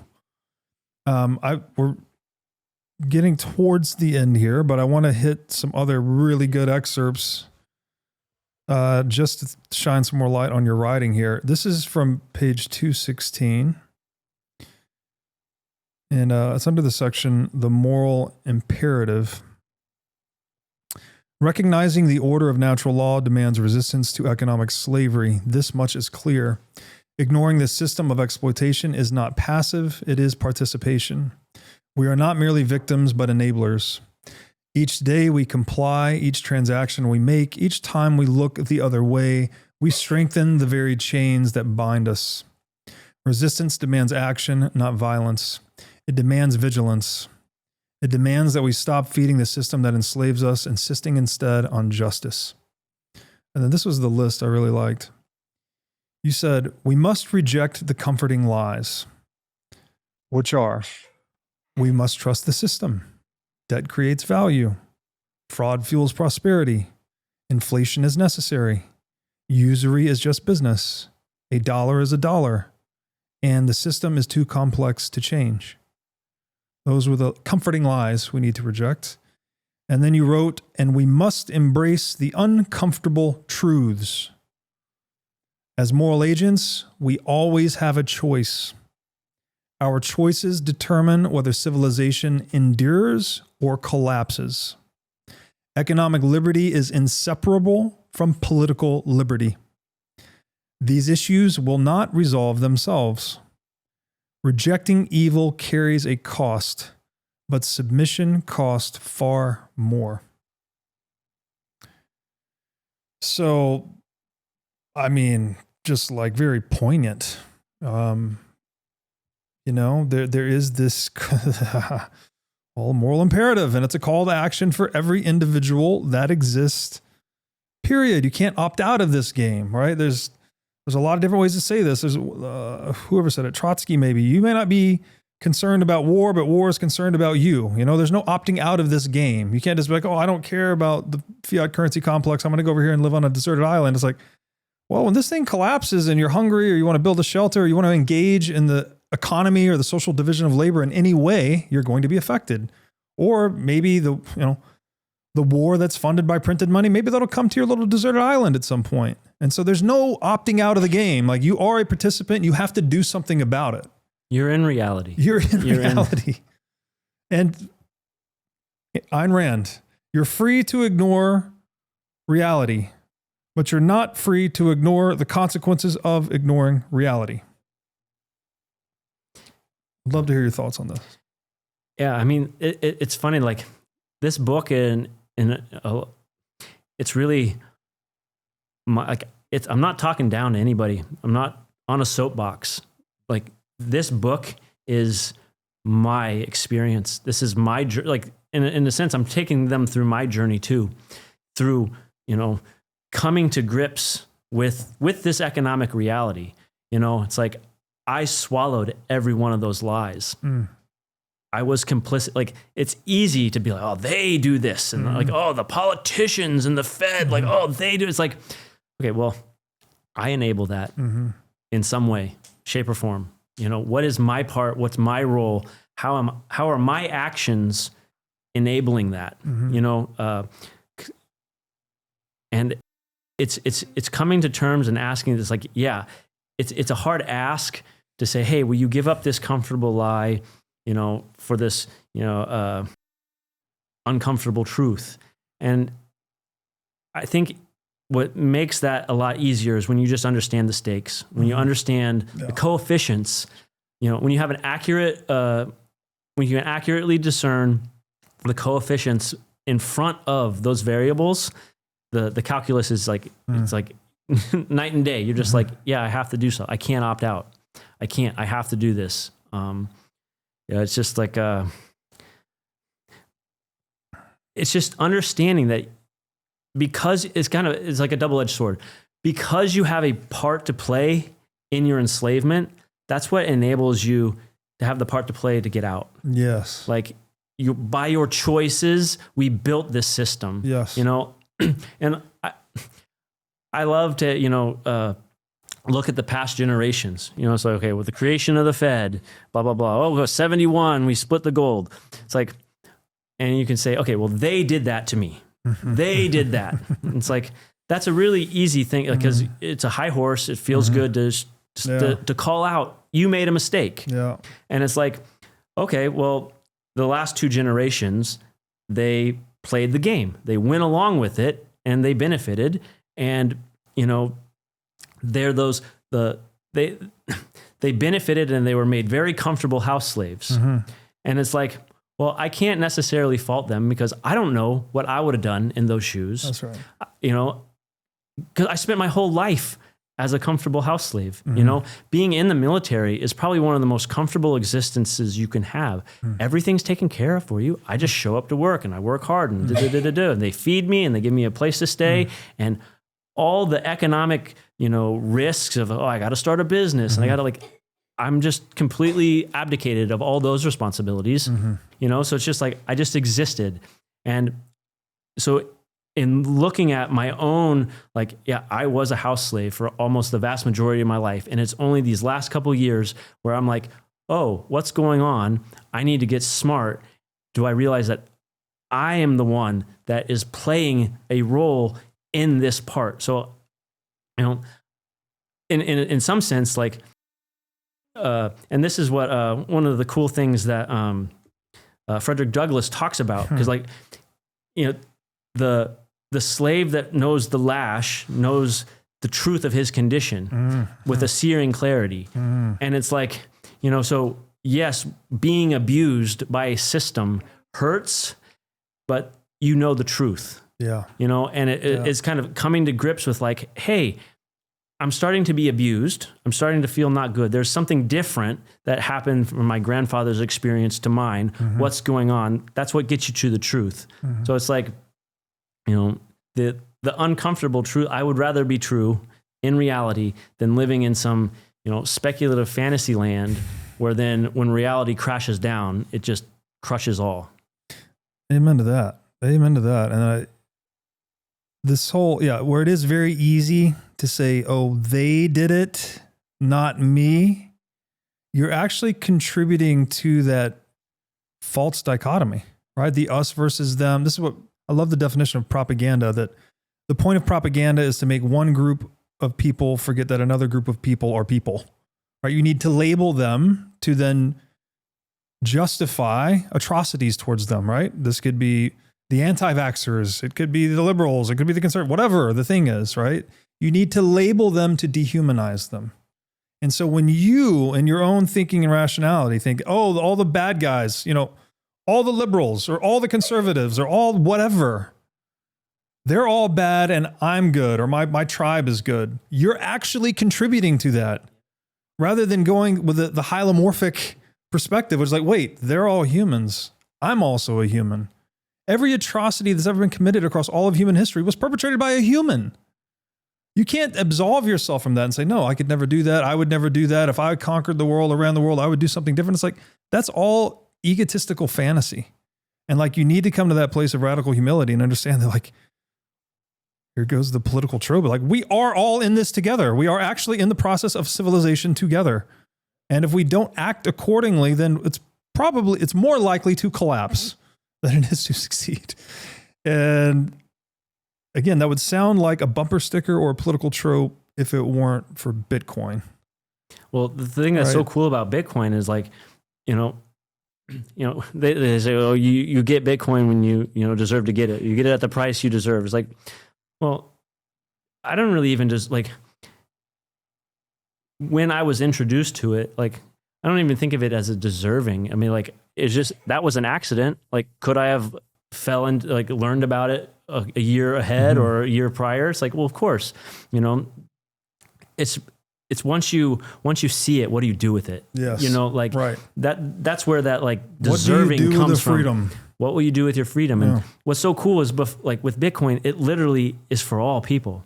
Like, it doesn't take, like, anybody can participate. Yeah. Like, it universalized that tool. Yes. So it's not just like, okay, we could say maybe in the 80s or not, like the gold bugs, right? They understood the problem. They were hedging and they're doing something about it. They were like, okay, I'm going to do this. It's like, well, that's just not a tool that anybody and everybody in the entire world could do, but it's like, that's what makes Bitcoin so powerful. Yeah.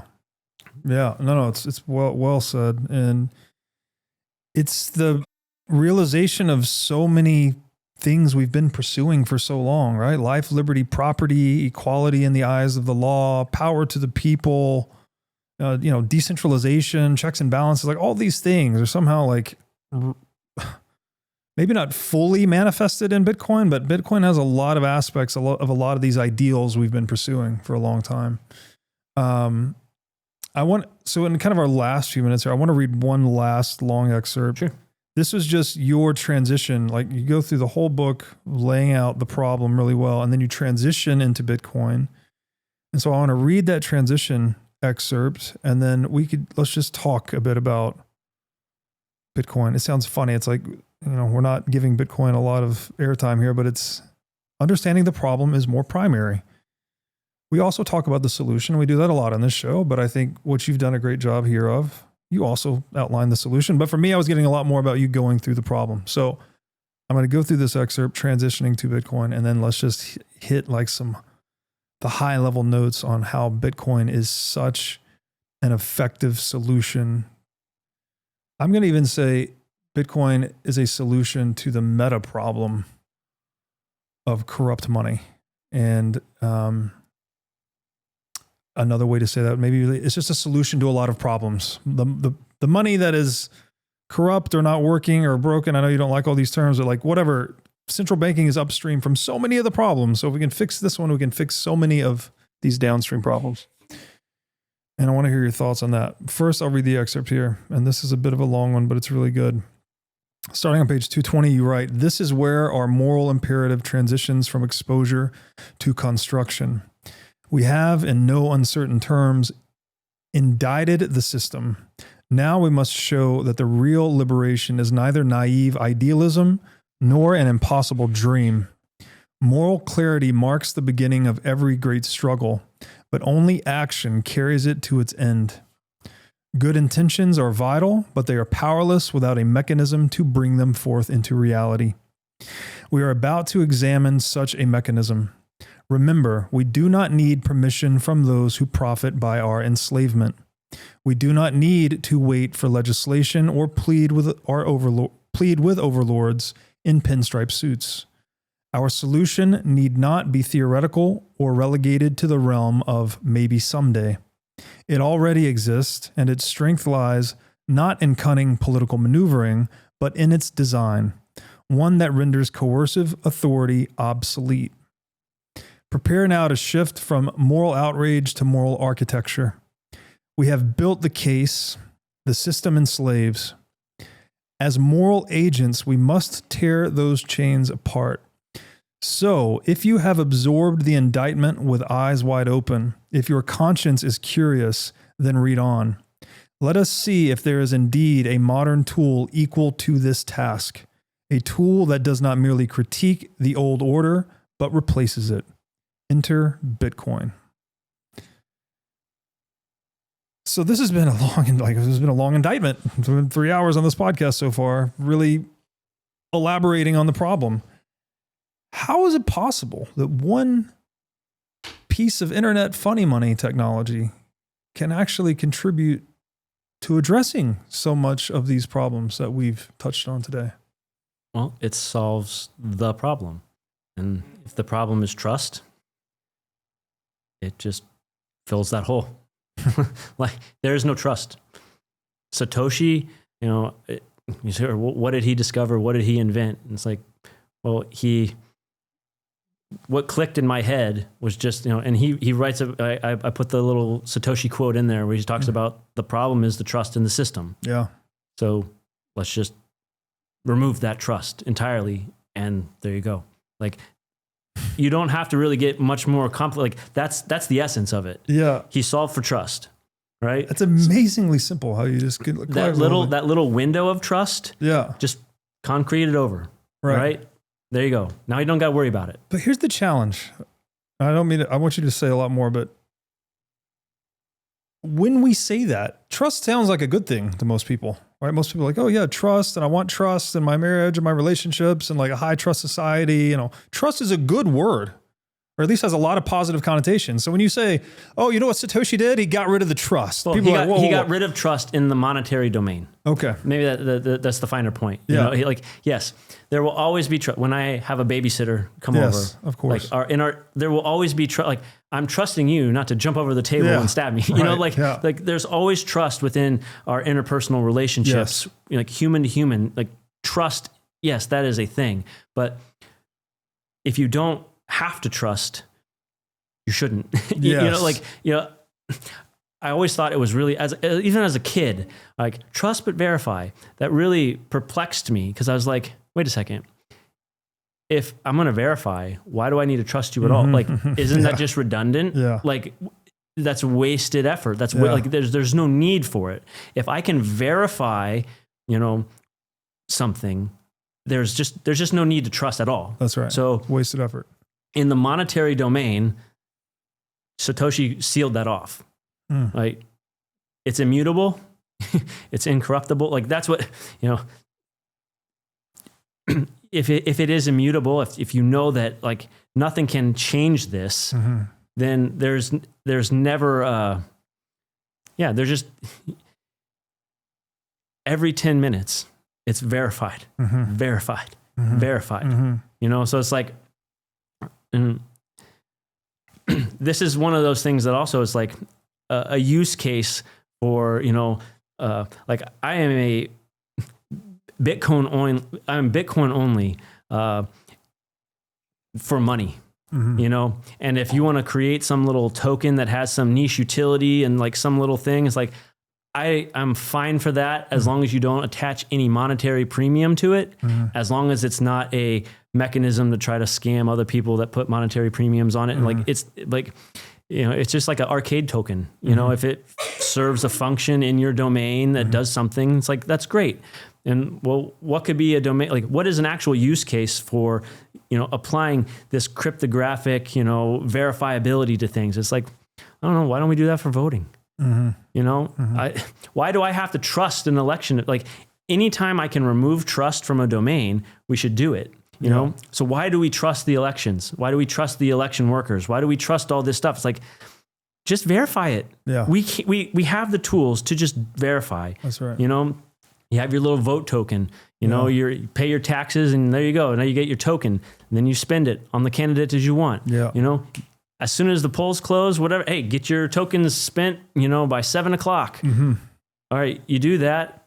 Everybody can verify what the results are instantly. There's no counting. There's no nothing. That just remove it. Yeah. Remove trust from the domains we can. Yeah. Don't remove trust. Don't pretend you can remove trust with the babysitter. Mm-hmm. That will still be there because we're still human. But like in all these other domains where you can remove trust, just do it. Yes. Yeah. The large scale domains in particular, what came to mind was empirical science, right? Or empiricism.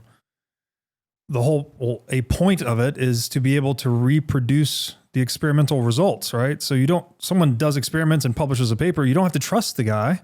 You go run the experiment yourself and see if the results match, right? It's a verification, not a trust. And that's the thing, that's the chord that I hit in the book is like, you are your own node. Yeah. Rationality, that's the first universal decentralization. You verify reality for yourself. Yeah. Don't trust me. Like all this stuff, the logic, that's just objective, ifs and thens and forms and just arguments. You can look at that. Go look at all the data on the Fed, the webs. Go look for yourself. Verify for yourself. Don't trust when you don't have to. Like that idea of being your own node. Like you are. Rationality is a node. Yeah. Yeah. Oh, that's beautiful. And again, there's a lot of intellectual groundwork to do before that sentence lands true with someone, but it could be summarized as that, right? Bitcoin removes trust from money. And, again, that may sound like an esoteric thing to say unless we've kind of done the work to understand what these words mean, but that turns out to be an unbelievably gigantic problem solved. Yeah.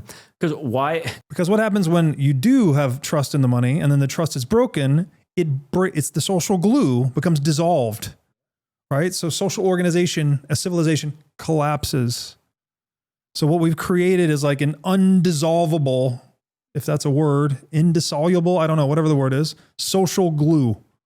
That's what Satoshi created. Yeah. He planted a monetary system in an immutably ethical pot of soil. Yeah. Like what else can grow from that except the maximal, it's going to, I don't think that Bitcoin transcends, human beings don't transcend their humanity. Yeah. I just think Bitcoin fully actualizes all our latent potential. And that's not just like me. I mean, that's all, like every person. Yes. It's beautiful. Beautiful. All right. I lied. I want to read one more excerpt and then I'll throw it over to you. It's also a long one. I'll throw it over to you for any closing words of wisdom after this. But it's really good. So I want to read it.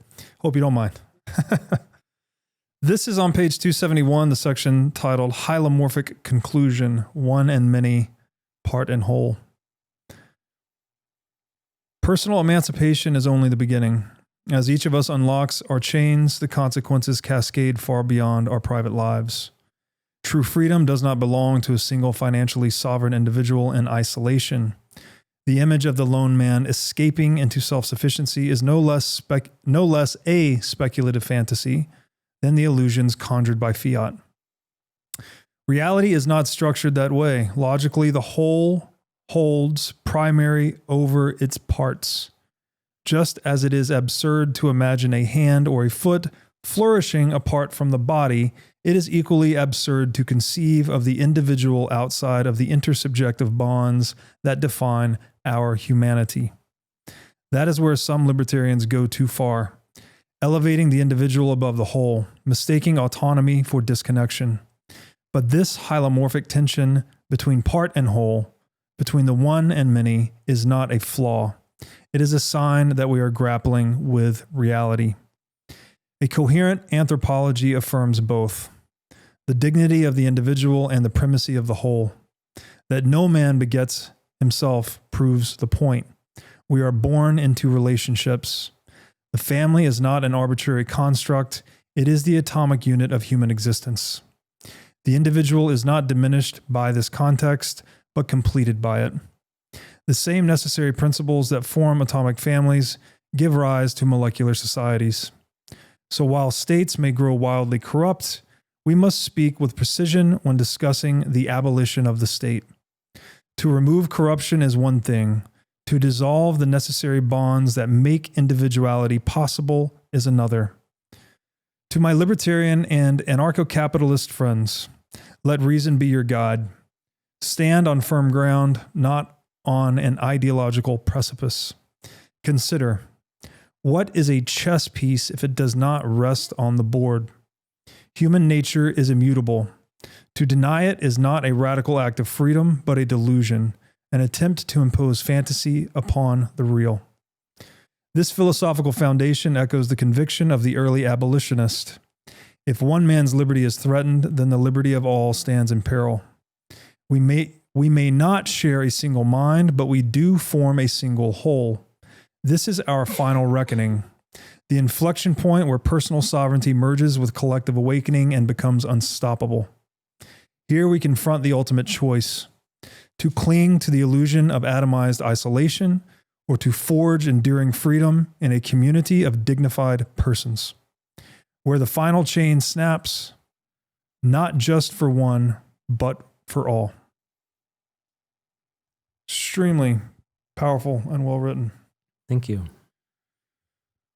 Closing words of wisdom to you, sir. I mean, just on that note, I'm here to help build civil. Like, I will never disagree with someone pointing out an injustice done by the state. And that same way of, reflecting back on what's my part of that. It's like, I'm part of that civilization too. I'm part of the state. And for just to say the state and try to dissolve those, like, that's just absurd to me. And not philosophically grounded in reality, so that's why I wrote this book. That's why I'm here. I am a leader. I'm a philosopher and a leader by training.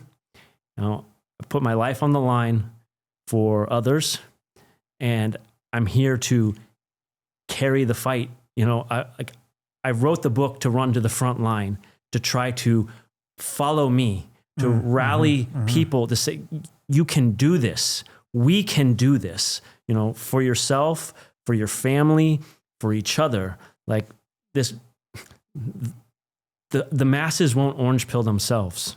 Like it sounds, you're just preaching Bitcoin and you're this and that. It's like, well, if you want to characterize it that way, sure.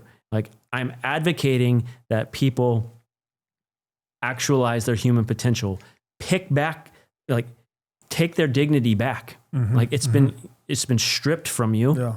And while that sucks that, yes, injustice is done upon you, it's like, well, what are you doing about it? That's right. And I'm just so happy that I'm born today in the post Bitcoin, like, I'm after Satoshi. I'm so happy that that I get to experience this, and that I get to have, this. I get to understand Bitcoin at this level, and I get to understand society at this level. It's like I'm here to help, with my actions, rally the troops. And I get tired of trying to, talking to your loved ones. You care about them. You say, hey, I don't want you to be abused. I don't want you to be hurt. But I can't do it for you. I need you to do that proof of work. I need you to reclaim your sovereignty, reclaim your human dignity. And it's like, while I can't do that for you, I can try to make it as easy as on you as possible, you know? And I just, my on-ramp into Bitcoin, I see economics, the economic angle as just the wrong tool. You know, economics explain, you know, like Aristotle, that's where if not for him, I wouldn't have this understanding that the economics describes what's happening, but the ethics is what prescribes action. It gives you the ought. And, you know, if you are a human being that cares about your dignity and your sovereignty, like actualizing your human potential, then you ought to embrace Bitcoin. You ought to learn about it because it is a tool. Like, and if you don't, if you want to just stay a slave, you know, I can't force you, you know, to pick it up. But, you know, I wrote this book to dig at the root of the problem, so you can see how Bitcoin directly addresses that root. It kills the root. It does, you know, you're picking weeds and you pull off the stem, and next day it's back up, and next day it's back up. It's like, you have to get the root. Yeah. And, you know, philosophy is a shovel. It digs deep, it gets at roots. And like, to me, I mean, I've always been fascinated by that. So like, that's where I'm, you know, tilted towards. And this book is the attempt to make that powerful, you know, shovel accessible to anybody. And it's like a backhoe, you know, like I took a shovel and I manually went and dug this stuff up. And I hope what I've done with this book is created a backhoe that anybody can just hop in and excavate the terrain for themselves so that they can get at the roots in their own lives. Beautifully, beautifully, beautifully said. And I think we're very fortunate to have you, we being Bitcoiners, wherever you circumscribe that. I, you know, haven't read the entire book, but I would venture to say I think it's one of the best Bitcoin books yet written, just given the comprehensiveness, the clarity of language. I see it and sense it in your energy and your purpose here today. So thank you so much for being you and doing what you do. I mean, thank you for, you know, giving me this opportunity to help get the message out too. You know, like this book doesn't do anything, you know, like this book is written for, you know, the no coiner, the person that doesn't know anything about this and can take them through that journey. And I also hope that this book is for the Bitcoiner to arm them with the moral language to describe and to talk, because, you know, everybody's going to go home for Thanksgiving and talk around the table and you're like, oh, how's your Bitcoin doing? Blah, blah, blah. You know, it's just like that dynamic. And it's like,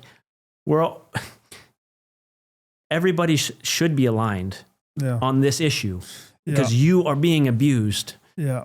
So, so that's why I hope to arm universal all, you know, give the Bitcoiners the tools to help them orange pill their loved ones and the people they hold dear. And then, you know, the no coiners that don't know anything about it and are just trying to say like, what is this monetary system at all? Yeah. Well, thank you for giving us good language around the ought, because we need it. I'm a moral philosopher. That's my job. Right? Neal, thank you so much. This has been wonderful. Thank you. Thanks for watching. If you enjoyed this episode, click here to find more just like it, and here to find our most recent episode. Also, make sure to like this video to help shine light on the corruption of money, and be sure to subscribe to this channel to stay connected.